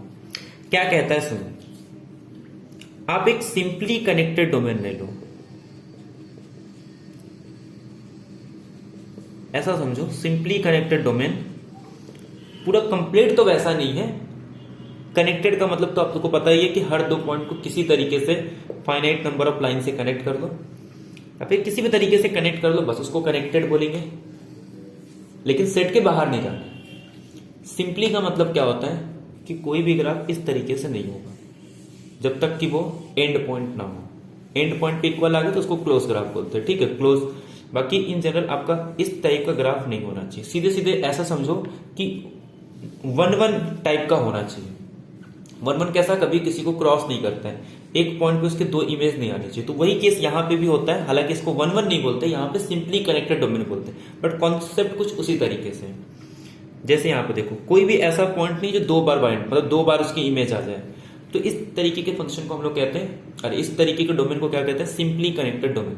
अगर आपका एक सिंपली कनेक्टेड डोमेन है, कहीं कहीं वाइंडिंग नंबर के टर्म्स में देखते हैं तो उसका वाइंडिंग नंबर 1 होना चाहिए। ठीक है, किसी भी पॉइंट का अगर वाइंडिंग नंबर निकालू तो 1 होगा। वाइंडिंग नंबर को साइड में रखते हैं, सिंपली कनेक्टेड डोमेन में वाइंडिंग नंबर का कॉन्सेप्ट नहीं यूज होता है। एक क्लोज कर्व ले लू मैं, जिसको क्लोज कंटूर कहा जाता है कॉम्प्लेक्स के अंदर। ठीक है, कंटूर मतलब कर्व और कुछ नहीं होता। किसी डोमेन में अगर कोई फंक्शन एनालिटिक है और आपसे कोई कहे कि इस सिंपली कनेक्टेड डोमेन में इस क्लोज फंक्शन पे आप क्या निकाल लो, इंटीग्रेशन, आप सीधे कहोगे zero. This is called a Cauchy theorem. Cauchy theorem क्या कहता है, इसके और भी बहुत सारे फॉर्म है, आप सिंपल ये याद रखो, आपको ज्यादा थ्योरी में तो जाना नहीं है, तो सिंपल ये कि कोई भी आपको डोमेन, क्योंकि डोमेन आपको बहुत कॉम्प्लिकेटेड नहीं देता, हमेशा सर्कल ही देगा, ठीक है, सर्कल नहीं दिया, ट्राइंगल दे, रेक्टेंगल दे, प्रूव करने के लिए अलग अलग यूज करते हैं, बट इन जनरल स्टेटमेंट क्या है कि अगर कोई डोमेन पे फंक्शन एनालिटिक हो तो उस डोमेन के अंदर आप क्या करो, एक क्लोज कंटूर ले लो, उसके ओवर इंटीग्रेशन जीरो आता है, बशर्ते डोमेन क्या होना चाहिए, आपका सिंपली कनेक्टेड होना चाहिए, ठीक है। ये तो हो गया कॉची थ्योरम। अब सेकंड आता है कॉची इंटीग्रल फॉर्मूला, बहुत इंपॉर्टेंट है, बहुत सारे क्वेश्चन इससे आते हैं, हालांकि आप बहुत सारे क्वेश्चन कॉची इंटीग्रल फॉर्मूला के कॉची रेसिड्यू थ्योरम से करते हो, बट मैं ये कहूंगा कि कॉची इंटीग्रल फॉर्मूला ज्यादा सिंपल होता है अगर जहां पे ये यूज करना है। अब भले यूज कर लो रेसिड्यू थ्योरम, ठीक है, बट कॉची इंटीग्रल से और सिंपल हो जाता है। ये कहता है क्या, पहले ध्यान सुनो, सेम वही कॉन्सेप्ट यहां पे भी होता है कि डी एक सिंपली कनेक्टेड डोमेन है, एफ मेरा एनालिटिक है। देखो रियल में और कॉम्प्लेक्स में कुछ सिमिलैरिटी भी है और कुछ यहां पे डिफरेंसेस भी है, जैसे कि हमने कुछ स्टार्टिंग में ही डिफरेंस देख लिया, ऐसे यहां से कुछ और डिफरेंस आना स्टार्ट हो जाते हैं। जैसे रियल के अंदर कोई फंक्शन वन टाइम डिफरेंशिएबल है, इट डजंट मीन कि वो सेकेंड टाइम डिफरेंशिएबल होगा। ये सारे ऐसे फंक्शन है जो वन टाइम है, कुछ टू टाइम है, कुछ थ्री टाइम है, बट वो एन टाइम मतलब इनफाइनाइट टाइम डिफरेंशिएबल नहीं होते। बट जबकि कॉम्प्लेक्स के अंदर कोई फंक्शन अगर एक बार डिफरेंशिएबल हो जाए या एक बार एनालिटिक हो जाए तो वो इनफाइनाइट टाइम क्या हो जाता है, एनालिटिक हो जाता है, ठीक है। ये चीजें रियल में नहीं होती, ये चीजें सारे सब किसमें होती है, सिर्फ कॉम्प्लेक्स के अंदर। ऐसे ही अगर आप कोई फंक्शन दे दिया जाए एनालिटिक है, आपको मैं अगर किसी भी पॉइंट पे दे दो, इंटीरियर पॉइंट, मैं इस पॉइंट पे इस फंक्शन की वैल्यू निकाल के दे दूंगा। क्या कहा मैंने, अगर कोई फंक्शन किसी डोमेन पे एनालिटिक है तो आप मुझे कोई पॉइंट दे दो z0, इंटीरियर पॉइंट, इस डोमेन पे मैं उस फंक्शन पे उस पॉइंट पे फंक्शन की वैल्यू निकाल दूंगा, और उस पॉइंट पे फंक्शन की वैल्यू होती है 1/2πi integration f of z minus z0 dz, ठीक है। जिसमें ये क्या है, ये कोई भी आपका एक सिंपली कनेक्टेड कंटूर होगा जो कि पूरी तरीके से उसी के अंदर लाई कर रहा है, ठीक है। तो ये इसे हम लोग कहते हैं कॉची इंटीग्रल फॉर्मूला, ये बहुत इंपॉर्टेंट है। बट प्रॉब्लम ये है कि हम कभी भी फंक्शन की वैल्यू निकालने के लिए इसका यूज नहीं करते, हम इस इंटीग्रेशन को सॉल्व करने के लिए यूज करते हैं। Integration of f of z upon z minus z0 2πi f of z। अगर इस तरीके से इंटीग्रल निकालना हो कि f ऑफ z आपका एनालिटिक हो और z minus z0 where z0 आपका इंटीरियर पॉइंट हो, तो आप क्या करो, सिर्फ इस f ऑफ z पे जो ये पॉइंट है ना, इस फॉर्म में लिखने के बाद जस्ट इसी को पुट कर दो और 2πi से मल्टीप्लाई। कभी कभी ऐसा होता है ये यहां रहता है तो सिर्फ आपको f ऑफ z0 निकालना। एक्चुअल में ये कैलकुलेट करने के लिए हम इसका यूज करते हैं, ठीक है। तो इससे रिलेटेड आपको बहुत सारे क्वेश्चन मिलेंगे, चाहे मैं गेट की बात करूं, नेट की बात करूं या किसी भी सेट एग्जाम की बात करूं, बहुत सारे क्वेश्चन आपको इस पे मिलेंगे। बट मैं आपको डायरेक्ट 2020 के क्वेश्चन पे लेके आता हूं। 3 मार्क्स के लिए आपको 2 क्वेश्चन पूछे गए थे, मैं दोनों क्वेश्चन को साथ साथ में बताता हूं और कैसे इसका यूज करना वो भी बताता हूं, ठीक है। अब सुनो ध्यान से, 3 मार्क्स के लिए कॉम्प्लेक्स में आपको सेम ईयर में 2 क्वेश्चन पूछे थे और दोनों ही आप Cauchy residue theorem Cauchy integral formula का यूज करके कैलकुलेट कर सकते हैं। पहले मैं कहा था सबसे पहले तो आपको डोमेन ढूंढना होता है, तो जो आपका डोमेन दिया है पहले में कह रहा है कि वो सारे कॉम्प्लेक्स नंबर हैं सच दैट कि z minus one is equal to one, z minus one is equal to one. Second question में भी सेम इसी तरीके से कहा कि वो सारे कॉम्प्लेक्स नंबर कि z minus one is equal to half. मतलब क्या हो गया, ये कह रहा है कि आप 1 0 पे खड़े होके एक 1 रेडियस का सर्कल बना दो, ये कह रहा है कि आप 1 पे ही खड़े होके हाफ रेडियस का सर्कल बना दो। ठीक है, ये तो हो गए डोमेन की बात। इसमें कह रहा है आप कैलकुलेट कर लो 1/2 pi i dz upon z cube minus 1 dz। इसमें कह रहा है आप कैलकुलेट कर लो z e raise to 1/z upon z square minus 1। तो मैं क्या कर रहा हूं, मैं चाहता हूं कि मैं इसको कुछ कॉची इंटीग्रल फॉर्मूले के टर्म में लिख सकूं। मैंने क्या किया, इसको 1/2 pi i dz upon z minus 1 Z square plus Z plus 1। मुझे पता है ये क्यूब रूट ऑफ यूनिटी है, और क्यूब रूट ऑफ यूनिटी के जो तीनों रूट आते हैं वो कहां आते हैं, कि यूनिट सर्कल पे आते हैं। Unit circle cube root of unity है, तो इस पूरे को 3 पार्ट में डिवाइड कर देंगे। अगर 360 डिग्री को मैं 3 पार्ट में डिवाइड करूं तो एक 0 डिग्री, एक 120 डिग्री और एक 240 डिग्री। तो एक पॉइंट आपका यहां आएगा, एक पॉइंट आपका यहां आएगा, यानी कि जो इसके 2 रूट आएंगे, एक ओमेगा आपका ये जो कि मेरे ख्याल से -1/2 प्लस √3/2 आता है। ठीक है, और एक यहां पे आएगा, यहां पे सॉरी यहां पे एक माइनस में आएगा और एक प्लस में, और यहां पे आपका दोनों माइनस में। ठीक है, बट ये जो इसके रूट है ना, ये मेरे डोमेन के अंदर तो नहीं आ रहे, तो इसका मतलब ये पूरे डोमेन पे ये जो फंक्शन है ये एनालिटिक हो गया। तो मैं इस पूरे को f ऑफ जेड बोल सकता हूं। अगर मैं कंपेयर करूं, कॉची इंटीग्रल फॉर्मूला यही तो कह रहा था कि f of Z not 1/2 pi I close contour f of z upon z minus z not dz। तो f ऑफ जेड तो मेरा ये 1/z स्क्वायर प्लस जेड हो गया, क्योंकि ये इस पूरे डोमेन पे एनालिटिक है। इसी को मैं क्लोज कंटूर मान लेता हूं, इसी को डोमेन मान लेता हूं, कोई दिक्कत नहीं। ठीक है, 1/2 पाई आई, तो z माइनस जेड नॉट के प्लेस पे क्या आ गया 1, तो मुझे कैलकुलेट क्या करना है f ऑफ 1, और f क्या है मेरे पास 1/z square plus Z plus 1, तो ये 1/1 स्क्वायर प्लस 1 प्लस 1 यानी कि 1/3 आ गया। तो आपका इसका आंसर था 1/3। आई होप आपको ये समझ में आ गया होगा। इसमें क्या कह रहा है, तो ये पहला क्वेश्चन हो गया, 3 मार्क्स आपके बन गए। किससे, कॉची इंटीग्रल फॉर्मूला से। 3 मार्क्स का क्वेश्चन और भी पूछा है सेम एग्जाम में, सेम टाइप के क्वेश्चन।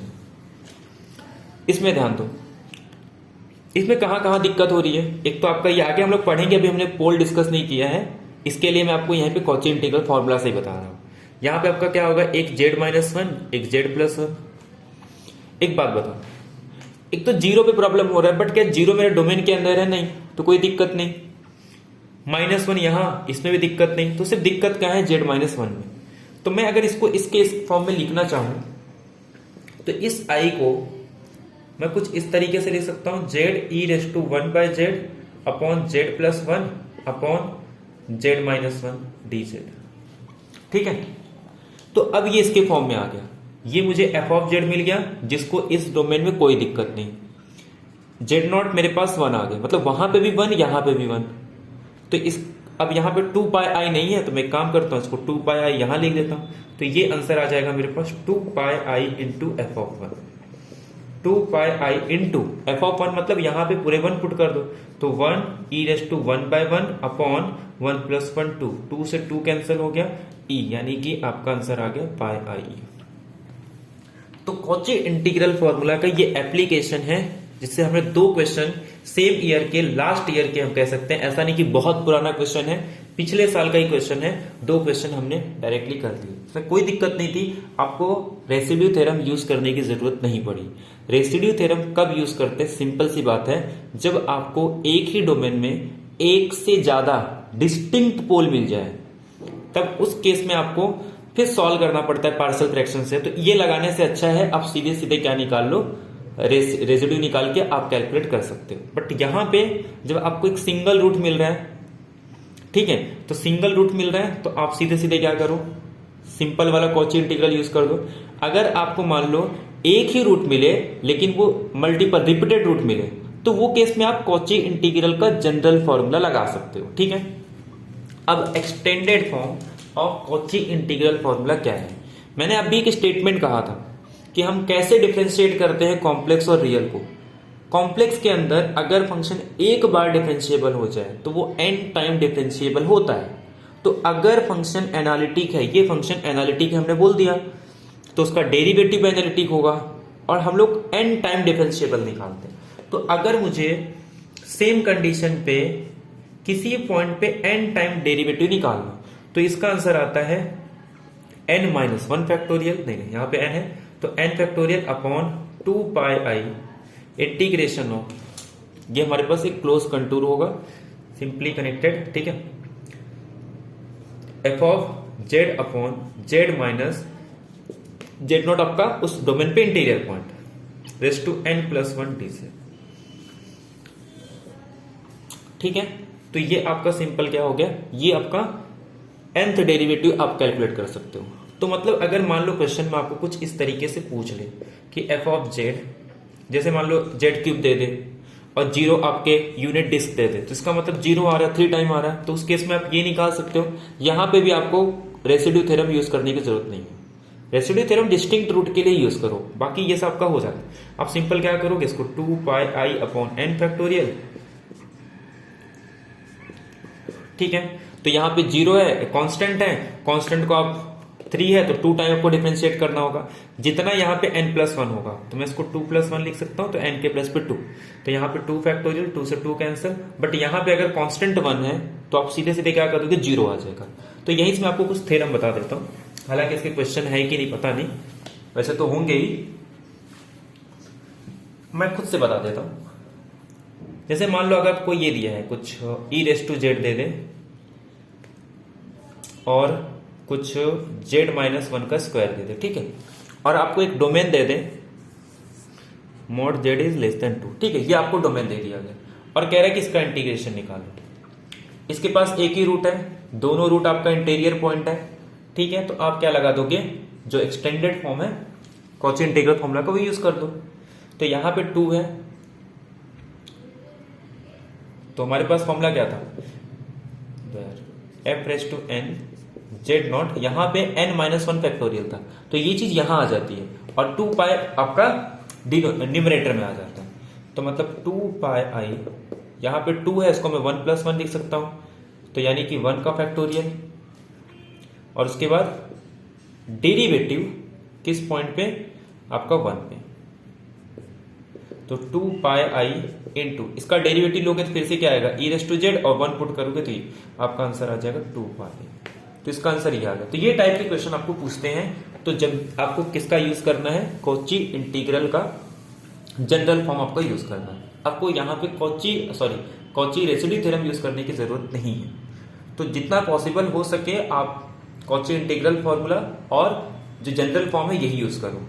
हाँ, अगर 2 डिस्टिंक्ट रूट आ गए उस केस में मैं आपको बताऊंगा कि कैसे आप कॉची रेसिड्यू थ्योरम यूज कर सकते हैं। इससे टाइम बचता है, वहां पे आपको कैलकुलेट करना पड़ता है, हालांकि वो भी अगर सिंपल है तो वहां पे भी आप निकाल सकते हो, फॉर्मूला वहां पे भी है आपका सिंपल पोल के लिए रेसिड्यू कैलकुलेट करने का, वहां से भी कर सकते हो, बट जनरली आप इसका यूज कर सकते हो, ठीक है, जिसमें आप कंफर्ट रहो उसमें आप कर सकते हो, ठीक है।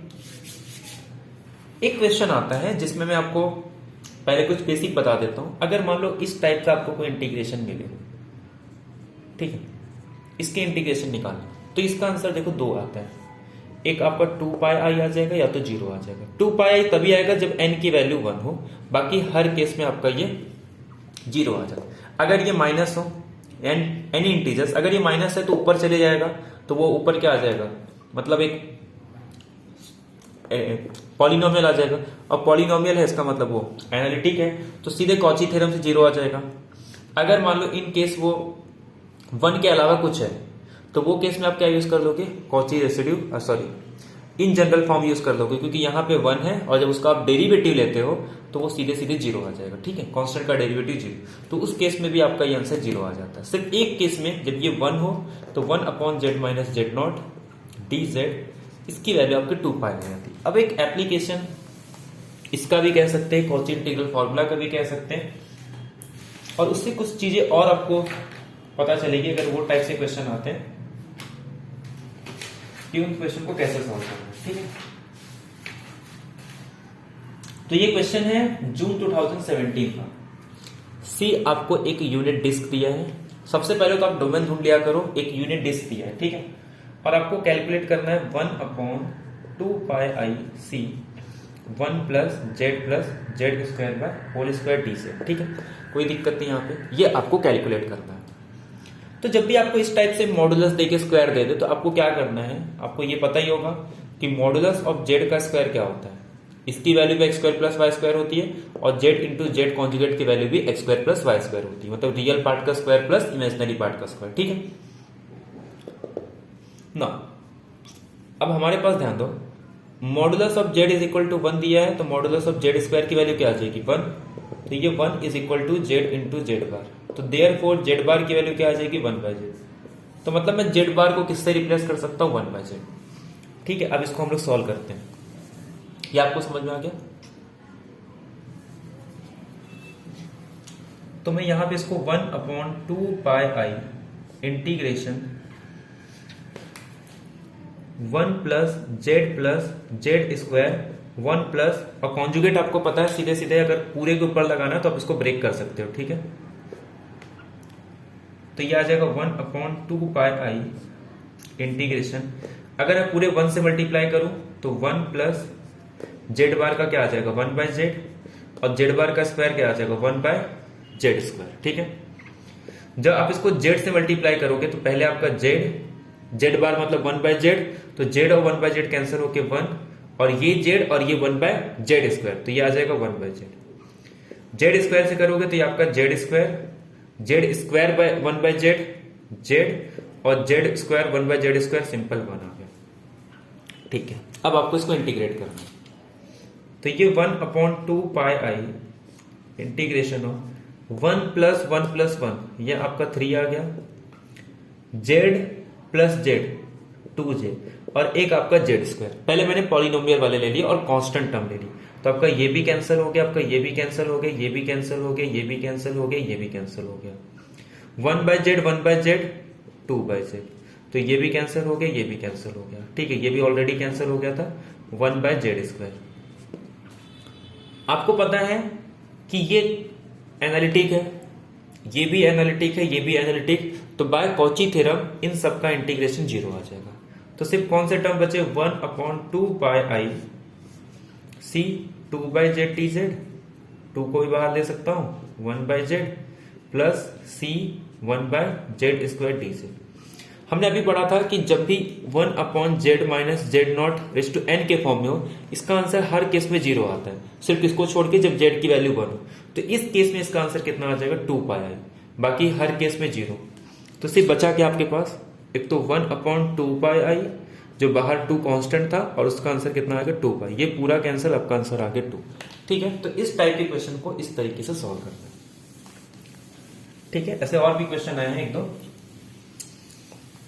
तो आई होप आपको यहाँ पे कॉची इंटीग्रल फॉर्मूला क्लियर हो गया, कॉची थ्योरम क्लियर हो गया, कॉची इंटीग्रल का जनरल फॉर्म भी आपको क्लियर हो गया। ठीक है, तो ये इससे रिलेटेड अब आपके कॉची थ्योरम के कोई भी क्वेश्चन आएंगे तो आप इससे कर सकते हो। ठीक है, नेक्स्ट बात कर लेते हैं पावर सीरीज की। पावर सीरीज की मैं आपको एग्जांपल नहीं कराऊंगा, बट वो सारी चीजें बता दूंगा कि जिससे बाहर आपके एक भी क्वेश्चन नहीं आएंगे। ठीक है, देखो पावर सीरीज का एक फॉर्म होता है, अगर मैं सेंटर 0 ले रहा हूं तो हम लोग पावर सीरीज को लिखते हैं an/z/n, जो आपका पावर सीरीज का सेंटर क्या होगा 0। जब इन जनरल लेंगे तो an/z-z0n, इस तरीके से लिखते हैं। इस पावर सीरीज में हम लोग क्या करते हैं, इसका radius of convergence find out करते हैं। होता क्या रेडियस ऑफ कन्वर्जेंस, मान लो मेरा सेंटर अगर 0 है, मैंने क्या किया, एक ना सर्कल बनाया, ठीक है, और ये मेरे पास r है, इस r को हम लोग कहते हैं रेडियस ऑफ कन्वर्जेंस, इस r को क्या कहते हैं रेडियस ऑफ कन्वर्जेंस, और इस पूरे डोमेन को कहा जाता है इंटरवल ऑफ कन्वर्जेंस। मतलब क्या होता है इसका? किसी पावर सीरीज का अगर आपको रेडियस ऑफ कन्वर्जेंस पता चल जाए, ये इंटरवल ऑफ कन्वर्जेंस पता चल जाए, इससे होता क्या है? ये एक्चुअल में ये जो रेडियस है ये आपको ये बताता है कि जो भी रेडियस है उस रेडियस का एक सर्कल बनाओ। अगर ये आपका रेडियस ऑफ कन्वर्जेंस है तो इस डिस्क के अंदर या पूरी ये इंटरवल ऑफ कन्वर्जेंस के अंदर आपके फंक्शन जो होते हैं, यानी कि ये जो पावर से एफ ऑफ जेड है, ये एक फंक्शन बनेगा। इसके साथ सब कुछ अच्छा अच्छा। अगर मैं टेलर सीरीज के टर्म्स में कहूं तो ये जो एफ ऑफ जेड आएगा, ठीक है, ये हालांकि टेलर सीरीज में चले जाता है कि ये कोई एक एफ ऑफ जेड आएगी, तो ये जिस फंक्शन का एक्सपांशन है वो एफ ऑफ जेड एनालिटिक होता है इस डोमेन में। और सिर्फ एनालिटिक नहीं होता बल्कि इस डोमेन के अंदर वो इनफाइनाइट टाइम डिफरेंशिएबल होता है। अगर मान लो इस डोमेन के अंदर मैं कोई सीक्वेंस ऑफ फंक्शन ले लूं तो वो इस एफ ऑफ जेड पे कन्वर्ज कर रहा है, तो ये F of Z differentiable, continuous, analytic, मतलब जो सीक्वेंस ऑफ फंक्शन होंगे वो एफ ऑफ जेड पे कैसे कन्वर्ज होंगे? यूनिफॉर्मली कन्वर्जेंट होंगे। मतलब सारी अच्छी अच्छी चीजें होती है। और सेकेंड बात ये है कि इस डोमेन ऑफ कन्वर्जेंस के बाहर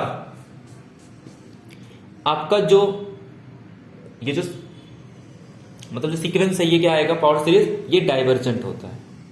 मतलब इसमें कन्वर्जेंट होगा और इसके बाहर आपका ये जो सीरीज है वो क्या आ जाएगा? डाइवर्जेंट आएगा। क्लियर है?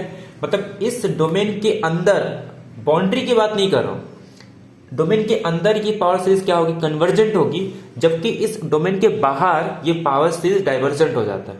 मसला होता है खाली हमारे इस बाउंड्री पे, तो बाउंड्री पे आपको अलग से चेक करना होता है। समझ में आ रहा है? बाउंड्री के अंदर कन्वर्जेंट, बाउंड्री के बाहर डाइवर्जेंट, और बाउंड्री पे आप चेक कर लो, बाउंड्री की वैल्यू पुट कर लो। अगर बाउंड्री पे may be convergent, may be divergent. आपको पता होगा अभी गेट में 2 क्वेश्चन आपको पूछे गए थे। मैं आपको भी शॉर्ट ट्रिक ही बता दूंगा कि जिस तरीके से आप कैसे किसी भी सीरीज को देख के बता सकते हो कि उसका इंटरवल ऑफ कन्वर्जेंस क्या होगा, उसका रेडियस ऑफ कन्वर्जेंस क्या होगा, और आपको पता चल गया। अगर वो सब किए होते तो आपको गेट में 3 मार्क्स आपको आराम से मिल जाते। ठीक है, तो ये चीज आपको समझ में आ गई। यानी कि ये लार्जेस्ट इंटरवल होता है। अगर मैं टेलर सीरीज के एफ ऑफ जेड के फॉर्म में बोलूं, ये वो लार्जेस्ट इंटरवल है, ये एक लार्जेस्ट रेडियस है कि जिस डोमेन के अंदर मेरा फंक्शन एनालिटिक होता है। उसके बाहर जैसे ही वो गया, ये समझ बाउंड्री है, इसके बाहर गया डाइवर्जेंट, सॉरी एनालिटिक नहीं होगा, और जैसे इसके अंदर आ जाऊंगा फंक्शन मेरा एनालिटिक होगा। बाउंड्री पे भी नहीं होता, बाउंड्री के अंदर एनालिटिक होता है। ठीक है, तो ये होता है हमारे पास पावर सीरीज, टेलर सीरीज के फॉर्म में फंक्शन, या फिर सीरीज के फॉर्म में कन्वर्जेंट या डाइवर्जेंट। ठीक है, आई होप ये चीजें आपको क्लियर हो गई होगी। अब बात यह आती है कि आर निकालते कैसे, रेडियस ऑफ कन्वर्जेंस निकालते कैसे? तो रेडियस ऑफ कन्वर्जेंस लिमिट उल्टा देते हैं, 1 upon limit n tends to infinity an whole raise to 1/n is equal to 1 by limit n tends to infinity an plus 1 upon an। ठीक है, अगर ये लिमिट एग्जिस्ट करेगी तो तभी ये इक्वल आता है, अदरवाइज इसका हम लोग सुप्रीमम लेते हैं। ठीक है, इसका लिमिट सुपेरियर लेते हैं, बट अगर लिमिट एग्जिस्ट हो गई तो लिमिट सुपेरियर वगैरह सब इक्वल आ जाता है, तो इसके लिए ये लेते हैं हम लोग। ठीक है, बट लिमिट क्या होनी चाहिए? एग्जिस्ट होनी चाहिए, तभी उस केस में हम लोग ये लेते हैं जब दोनों इक्वल आती है। ठीक है,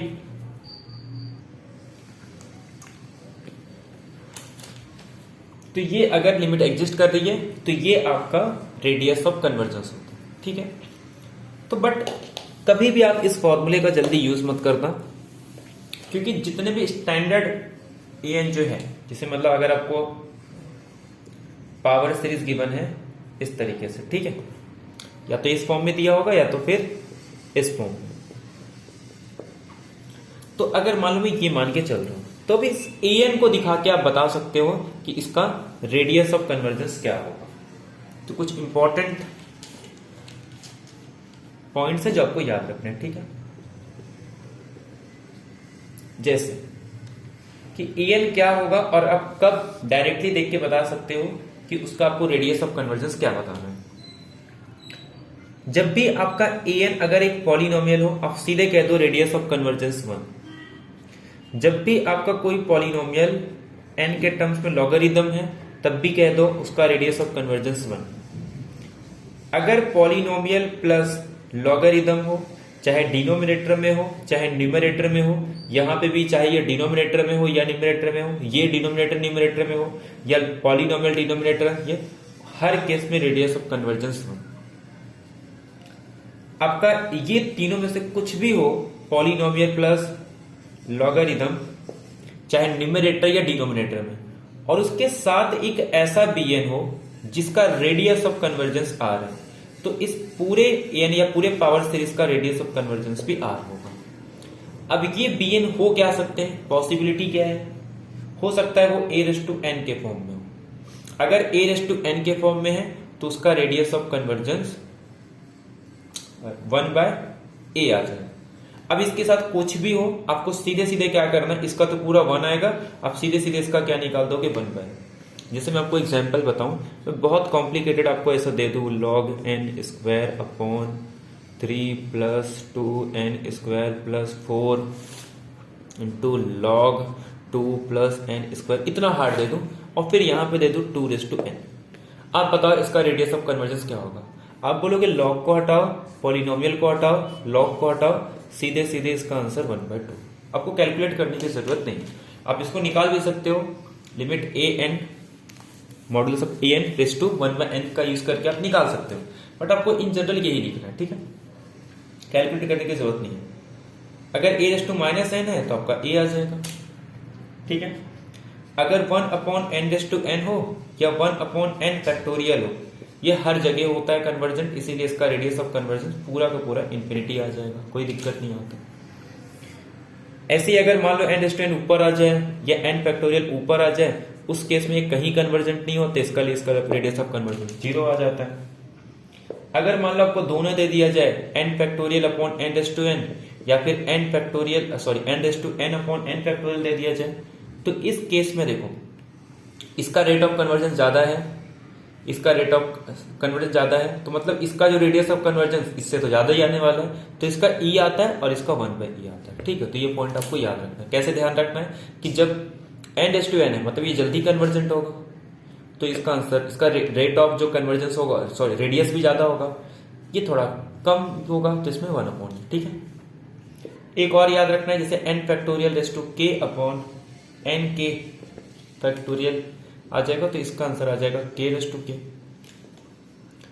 और जैसे मान लो ये तो मैंने इन जनरल इसके लिए ले लिया, अगर मान लो यहां पे कोई k आ गया, तो जो भी रेडियस ऑफ कन्वर्जेंस होगा, जो भी रेडियस हो, उसमें आपको 1/k लेना है, ठीक है।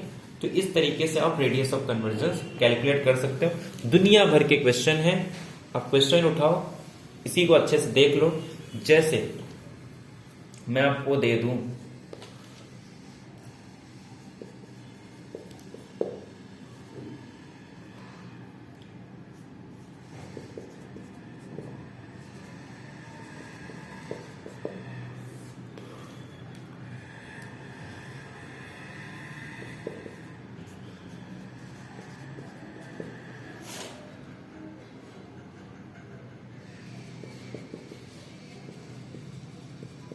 ठीक है,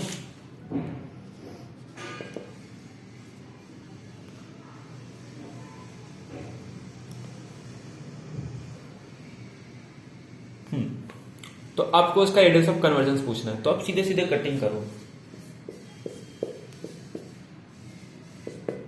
कुछ मतलब नहीं इसका। n फैक्टोरियल आ गया, रेडियस ऑफ कन्वर्जेंस, ठीक है। तो इस तरीके से आप इसको कर सकते हो, और इससे हार्ड आपको कुछ देते भी नहीं है, इतना ही सिंपल देते हैं। गेट में बड़ा अच्छा क्वेश्चन पूछा था, वो तो सिंपल आपका उसी कॉन्सेप्ट से ही आ जाएगा। इसमें बोला था कि 3 पे कुछ तो डाइवर्जेंट है, 3 या कुछ तो दिया था, 3 पे कन्वर्जेंट है और 6 पे डाइवर्जेंट है। जहां पे डाइवर्जेंट मतलब उसके बाहर तो डाइवर्जेंट ही होगा, हो सकता है यहाँ पे बीच में कहीं कन्वर्जेंट होगा, और 3 पे आपका कन्वर्जेंट है, मतलब ये पूरा कन्वर्जेंट वाला एरिया। और पूछा था -1 पे, तो -1 यहाँ पे कहीं आएगा, मतलब उसी के अंदर आ गया। तो सिंपल सा क्वेश्चन था वो, और रेडियस ऑफ कन्वर्जेंस कुछ और भी इजी क्वेश्चन थे, आपको सिंपल इसके बाहर कुछ नहीं आएगा, ठीक है। ये तो हो गया आपका रेडियस ऑफ कन्वर्जेंस का। आई होप ये सारी चीजें आपको क्लियर हो गई। ये तो हो गया मेरा पावर सीरीज के फॉर्म में। जैसे मान लो अगर कोई फंक्शन कोई डोमेन है उस पे एनालिटिक है, ठीक है, f जो फंक्शन है ये एनालिटिक है, ठीक है, और किसी डोमेन पे जिसका सेंटर मान लो आपका a, तो आप क्या कर सकते हो, इस फंक्शन को एक्सपांशन में लिख सकते हो, मतलब f raise to n at the point a z minus a raise to n, या फिर z नॉट आप यूज कर सकते हो, इस फॉर्म में हम लोग लिख सकते हैं, ठीक है, सॉरी यहां पे n फैक्टोरियल।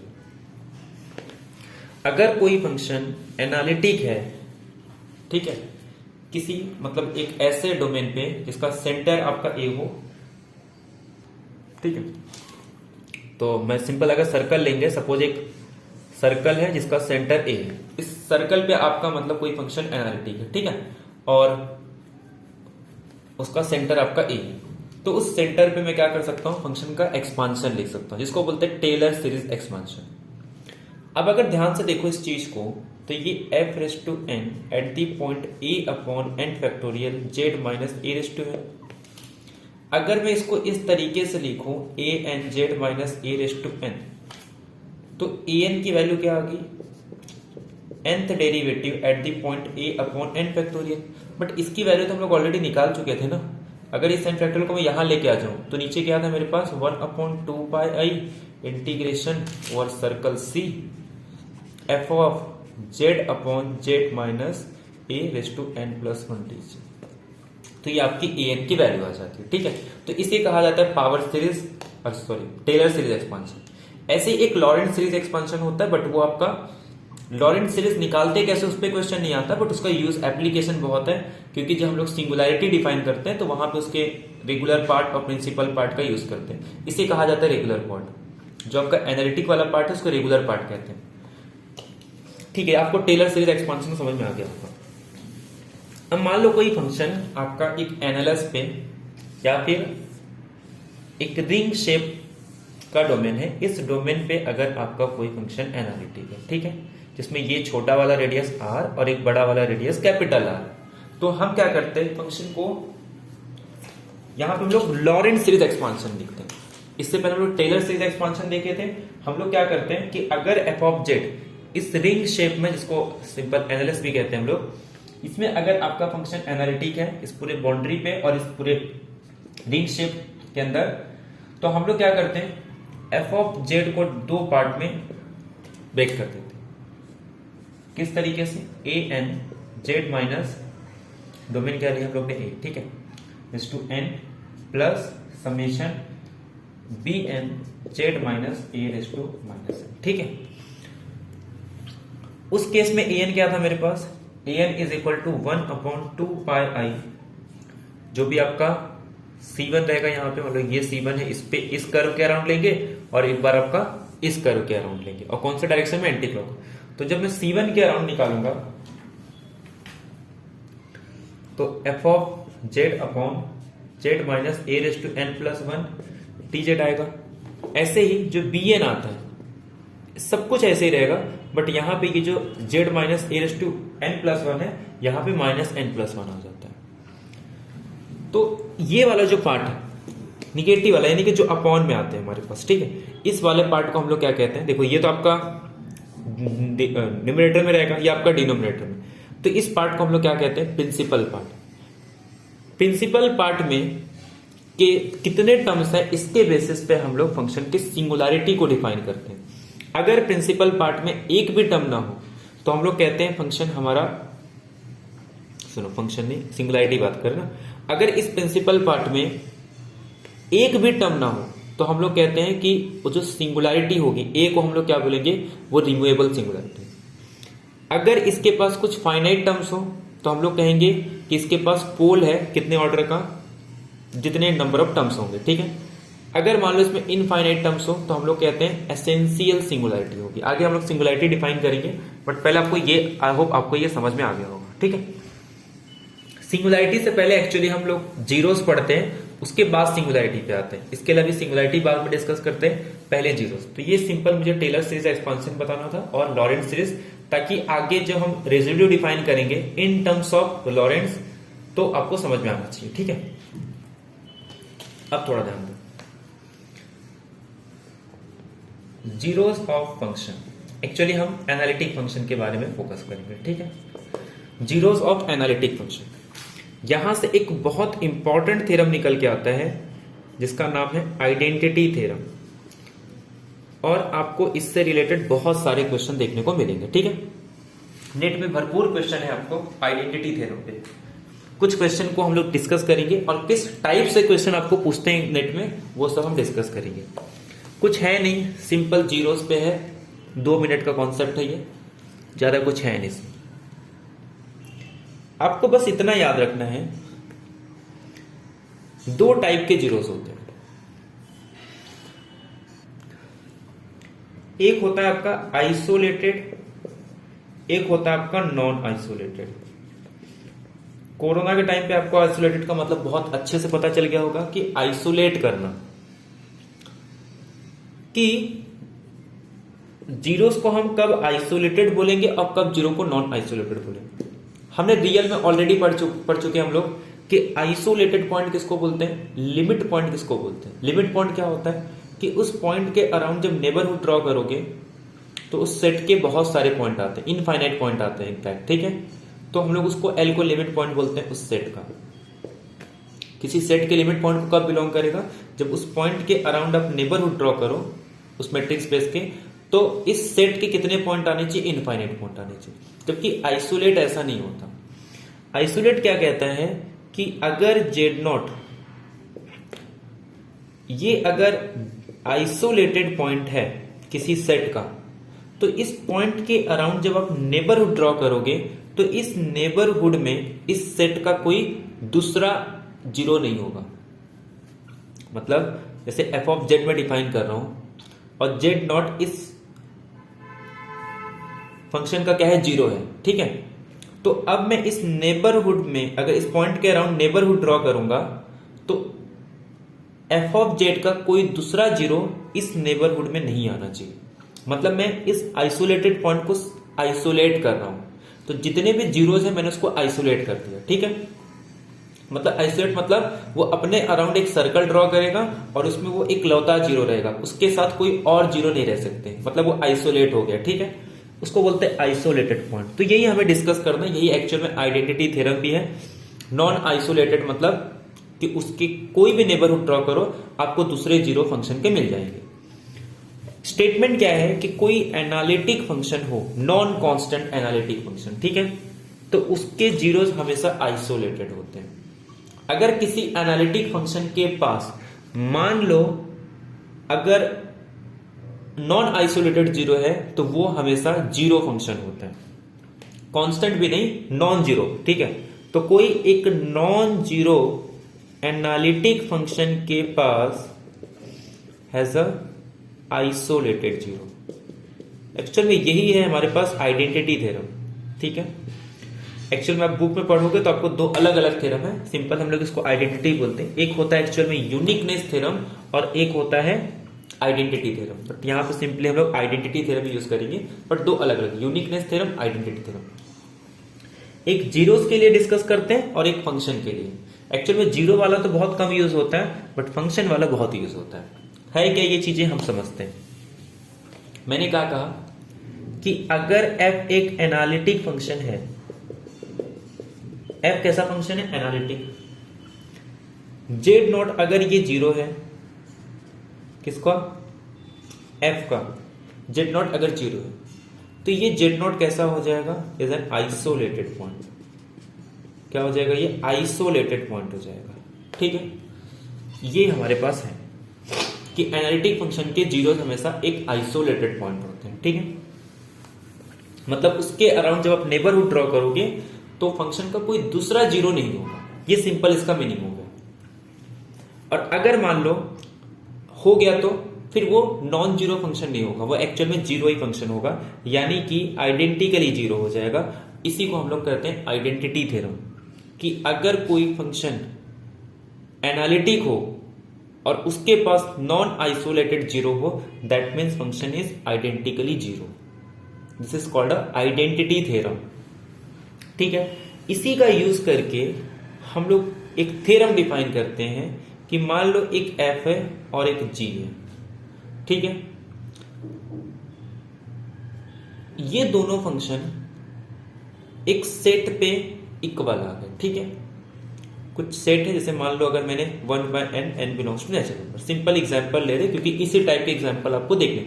मान लो कि वो सेट है जिस सेट पे ये फंक्शन क्या है, इक्वल है, और दोनों फंक्शन कैसे हैं, एनालिटिक है ऑन डोमेन D। अब मैंने क्या किया, इस पे फंक्शन क्या है, 0 है, आइडेंटिकली 0 नहीं, इस सेट पे 0 है। ठीक है, मैंने क्या किया, इस सेट का लिमिट पॉइंट निकाला। इस सेट का लिमिट पॉइंट क्या है, 0। अगर ये 0 मेरे डोमेन के अंदर बिलोंग कर गया, जैसे मान लो मेरा डोमेन है यूनिट डिस्क, तो अब इस सेट का लिमिट पॉइंट 0 डोमेन के अंदर बिलोंग कर गया, तो अगर ऐसे सेट पे कोई दो फंक्शन, एनालिटिक फंक्शन है, कोई दो एनालिटिक फंक्शन किसी ऐसे सेट पे इक्वल हो जाए जिनका लिमिट पॉइंट डोमेन के अंदर बिलोंग कर रहा है, तो ये आइडेंटिकली 0 हो जाते हैं, सॉरी आइडेंटिकली इक्वल हो जाएंगे पूरे डोमेन पे। इसे हम लोग यूनिकनेस थ्योरम या आइडेंटिटी थ्योरम भी कहते हैं। ठीक है, तो आई होप ये दोनों पॉइंट आपको क्लियर होगा। इससे रिलेटेड आपको भरपूर क्वेश्चन मिलेंगे नेट में, तो किस टाइप के क्वेश्चन पूछते हैं वो इंपॉर्टेंट है। आपको ये जो स्टेटमेंट दिख रहा है इससे कुछ समझ में नहीं आएगा। ठीक है, मैं आपको क्वेश्चन बताता हूं, फिर आपको समझ आएगा कि हाँ इसका यूज किस तरीके से किया जाता है, इसका एप्लीकेशन। ठीक है, तो 4.75 मार्क्स के लिए क्वेश्चन पूछा गया था। ठीक है, सेम टाइप के क्वेश्चन, जैसे कि मैंने आपको बहुत बार कहा है कि नेट में ऐसा बहुत बार होता है कि सेम टाइप के क्वेश्चन रिपीट किए जाते हैं। ठीक है, जैसे मैंने आपको एक एनालिटिक में ही बताया था, ऐसे यहां पे भी दो सेम टाइप के फंक्शन है, क्वेश्चन है जो रिपीट किए गए। एक आपका जून 2012 में है और एक आपका जून 2011। क्वेश्चन क्या है वो समझ लीजिए। ठीक है, कह रहे हैं कि एक C से लेके C तक मैं एक मेरोमॉर्फिक फंक्शन डिफाइन कर रहा हूं। ठीक है, मेरोमॉर्फिक मतलब मैंने आपको बता दिया कि कुछ फाइनाइट पोल को छोड़ के हर पॉइंट फंक्शन डिफरेंशिएबल होता है, एनालिटिक होता है। ठीक है, और ये एनालिटिक है एट 0 पे, कोई दिक्कत नहीं आता। सेम कॉन्सेप्ट जो चीज है सब कुछ यहां पे भी लिखा है। ठीक है, एक्चुअली यहां पे मेरे ख्याल से एक यूनिट डिस्क दे दिया, यहां पे डोमेन पे फंक्शन को डिफाइन कर दिया। ठीक है, कोई दिक्कत नहीं,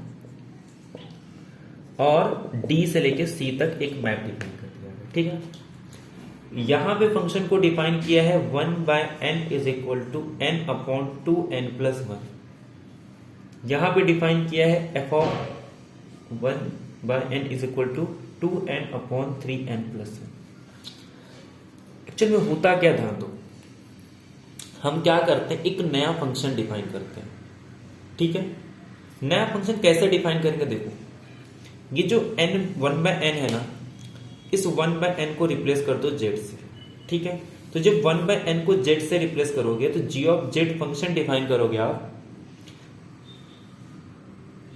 1/n अगर z है तो n क्या आ जाएगा, 1/z, तो 1/z अपॉन 2/z+1। तो यानी कि ये z से z कैंसिल हो जाएगा और 1 अपॉन z यहां जाके 2+z ये आ गया। ऐसे यहां पे अगर आप करोगे, एक फंक्शन डिफाइन करोगे g ऑफ z, इस n को 1/n को रिप्लेस करोगे z से, तो ये क्या आ जाएगा, 1/z, तो ये आ जाएगा आपका 2/z 3/z+1, z कैंसिल, और ये आपका 2/3 प्लस ये z आके ये आ जाएगा। ठीक है, अब ऐसा मैंने इसलिए किया कि मुझे ये पता है कि दोनों फंक्शन अगर मैं इसी का यूज करके डिफाइन कर रहा हूं, मतलब 1/n पे, यानी कि 1, 1/2, 1/3 पे ये दोनों फंक्शन इक्वल होंगे। ठीक है, ये दोनों फंक्शन क्या आ जाएंगे, इक्वल आ जाएंगे। मैंने इस तरीके का फंक्शन डिफाइन कर दिया, g of z minus 1 upon क्या आया था, n को कॉमन ले लेंगे तो z आया था और 2+z। ठीक है, सिंपल 1/2+z। ठीक है, इस तरीके से डिफाइन करें, और ये दोनों किस पॉइंट पे इक्वल है, 1/n। तो अगर इस पॉइंट पे इक्वल है और इसका लिमिट पॉइंट क्या आ रहा है, 0, और 0 मेरे डोमेन के अंदर है, तो इसका मतलब क्या हो गया, ये फंक्शन आइडेंटिकली 0 हो जाएगा। आइडेंटिकली जीरो हो गया, इसका मतलब ये जो मैंने फंक्शन डिफाइन किया ये आइडेंटिकली इक्वल हो जाएगा पूरे सी पे। सेम इसी तरीके से मैं यहां पे भी कह सकता हूं कि ये जो है कि आपका आइडेंटिकली इक्वल आ जाएगा, तो मुझे जी ऑफ जेड मिल गया। अब इसका मतलब इस फंक्शन को मैं इस तरीके से डिफाइन कर सकता हूं, g of Z is equal to, या फिर इसी को मैं f of Z is equal to 1/2 plus z, और यहां पे एफ ऑफ जेड को डिफाइन कर सकता हूं, क्या है यहाँ पे 2, यानी कि n कैंसल 2/3 प्लस जेड आ जाएगा। ठीक है, इस तरीके से आप इसको डिफाइन कर सकते हैं। अब देखो ऑप्शन देखो कितने सिंपल है। कह रहा है कि जब मैं 0 पुट करूंगा तो आंसर हाफ आएगा। इसमें कह रहा है कि जब मैं 0 पुट करूंगा तो आंसर मेरा 2/3 आएगा। 0 पुट करेंगे तो 1/2 आया, करेक्ट ऑप्शन।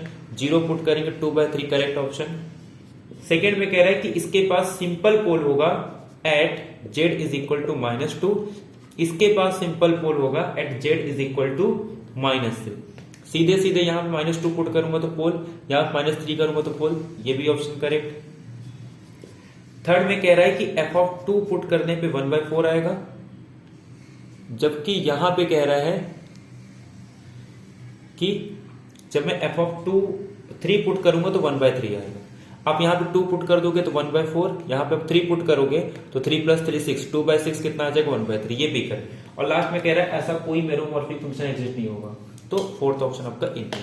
तो यानी कि ये एप्लीकेशन है आपका आइडेंटिटी थ्योरम का या यूनिकनेस थ्योरम का। ठीक है, आई होप ये चीजें आपको क्लियर होगी। सिर्फ यही क्वेश्चन नहीं है, ऐसे बहुत सारे क्वेश्चन है, कुछ क्वेश्चन में और दे देता हूं। ठीक है, जैसे एक क्वेश्चन है, आपको कह रहा है कि एक फंक्शन आपका एनालिटिक है,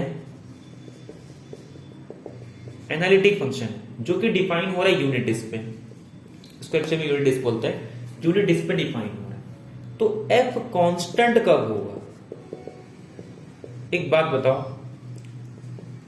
एनालिटिक फंक्शन है, कांस्टेंट है, अगर आइडेंटिटी थ्योरम का यूज करना है तो बस मुझे ये पता चल जाए कि वो ऐसे सेट पे 0 हो रहा है जिसका लिमिट पॉइंट इस यूनिट डिस्क के अंदर आ जाए, बस। ठीक है, पहला कह रहा है कि ये इस पे इक्वल है for every n is greater than 1/n पे इक्वल है, मतलब 1 पे इक्वल है, 1/2 पे इक्वल है, उसका लिमिट पॉइंट क्या होगा 0 यूनिट डिस्क के अंदर है।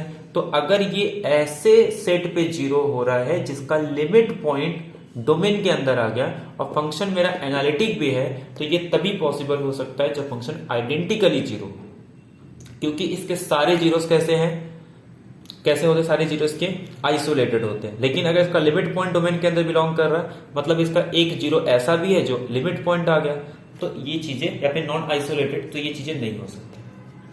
कब? जब फंक्शन मेरा नॉन कांस्टेंट होगा, तो कांस्टेंट के लिए ये कंडीशन वैलिड, तो ये ऑप्शन आपका करेक्ट होगा। सेकेंड में कह रहा है कि f of Z is equal to 0 इस पॉइंट पे इक्वल है। एक बात बताओ, modulus of Z is equal to half, ये तो सीरीज बात है, इसके सारे पॉइंट क्या है, लिमिट पॉइंट है, तो इसका मतलब ये भी डोमेन के अंदर बिलोंग कर रहा है, तो ये भी इंप्लाई करेगा। थर्ड में कह रहा है कि एफ ऑफ 1/n², इसका भी लिमिट पॉइंट 0, ये भी आ जाएगा। फोर्थ में कह रहा है कि f of Z is equal to 0, z belongs to -1 to 1, -1 to 1, इसके सारे लिमिट पॉइंट है, कोई दिक्कत नहीं है। उसके अराउंड नेबरहुड ड्रॉ करूंगा तो यूनिट डिस्क के बहुत सारे पॉइंट आएंगे, तो ये भी करेक्ट हो गए, चारों ऑप्शन करेक्ट हो गए। 4.75 मार्क्स, सिंपल आइडेंटिटी थ्योरम, कुछ भी इसमें नया यूज नहीं किया। सेम ऐसे ही क्वेश्चन दिसंबर 2015 में भी पूछा है, उसमें भी यही कह रहा है कि then f is a constant if the zero set of f contains. ठीक, उसमें भी सेम वही पूछा है क्वेश्चन। पहले में ऑप्शन दिया है कि सीक्वेंस, अगर इस सीक्वेंस से फंक्शन 0 आ रहा है तो क्या फंक्शन कांस्टेंट होगा? सीक्वेंस आपको एक बार दे दिया, ये इसका भी लिमिट पॉइंट 0, और डिस्क आपको दिया है ये जो 0 सेट ऑफ कंटेंस सीक्वेंस, अच्छा पूरे सी पे दिया, कोई दिक्कत नहीं, ये 0 आ रहा है, ये भी सीक्वेंस 0 आ रहा है। थर्ड, ये भी कन्वर्जेंट है। D an is equal to 1/n if 4 divides, मतलब 1/4:n फॉर्म होगा, तो ये भी, तो सारे आ जाएंगे इसमें। ठीक है, तो इस तरीके का अगर क्वेश्चन आपको एग्जाम में पूछ रहे हैं तो आप इजीली इनको कर सकते हो। ये एप्लीकेशन है आइडेंटिटी थ्योरम का। ठीक है, और भी बहुत सारे क्वेश्चन हैं, आप लोग एक बार देख सकते हो। ठीक है, फंक्शन कैसे डिफाइन करना है ये भी आपको पता चल गया। डायरेक्ट आइडेंटिटी थ्योरम किस तरीके से यूज करना है ये भी पता चल गया, ठीक है। तो ये चीजें आपकी हो गई। तो ये हो गया आपका आइडेंटिटी थ्योरम। एक्चुअल अभी बहुत सारी चीजें बचे हैं। अभी अपना कौन सा कॉन्सेप्ट बचा है, सिंगुलैरिटी बचा है, ठीक है। तो ऑलरेडी टाइम तो हो चुका है।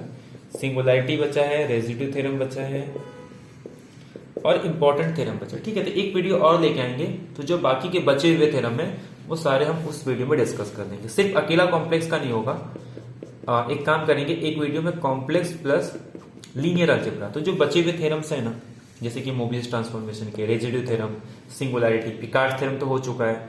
इसके अलावा आपका Rouche theorem, argument principle, Schwarz lemma, Schwarz Pick lemma, ठीक है। तो वो सारी चीजें हम एक वीडियो में डिस्कस कर देंगे, ठीक है, क्योंकि बहुत टाइम हो चुका है। तो कॉम्प्लेक्स के और लीनियर अलजेब्रा के जिस वीडियो में रहेगा, क्योंकि देखो अभी ज्यादा वीडियो तो हो नहीं सकता, तो मैं ट्राई करूंगा कि जो बहुत इंपॉर्टेंट टॉपिक है उन्हीं को कवर किया जाए। तो कॉम्प्लेक्स के तो सारे इंपॉर्टेंट ही है, कुछ लिमिटेड है और वो सारे इंपॉर्टेंट होते हैं। तो एक लेक्चर में ना कॉम्प्लेक्स और लीनियर अलजेब्रा के linear transformation plus eigen value eigen vector, इसी में आपका डायगोनलाइजेबल, जॉर्डन कोनेनिकल फॉर्म और एक कॉम्पेनियन मैट्रिक्स, ये सब इंपॉर्टेंट क्वेश्चन है। मिनिमल पॉलिनोमियल, कैरेक्टरिस्टिक पॉलिनोमियल, इससे रिलेटेड क्वेश्चन और आपका कॉम्प्लेक्स के जो बचे हुए टॉपिक है, ठीक है, उनको एक लंबा वीडियो लेके उसको कवर कर देंगे, ठीक है। तो आई होप ये सारी चीजें आपको समझ में आ गई होगी, ठीक है। तो मिलते हैं नेक्स्ट लेक्चर पे, जहां पे हम लोग कुछ और क्वेश्चन डिस्कस करेंगे। नेक्स्ट वीडियो में भी देखो आपका कौन सा वीडियो रहता है।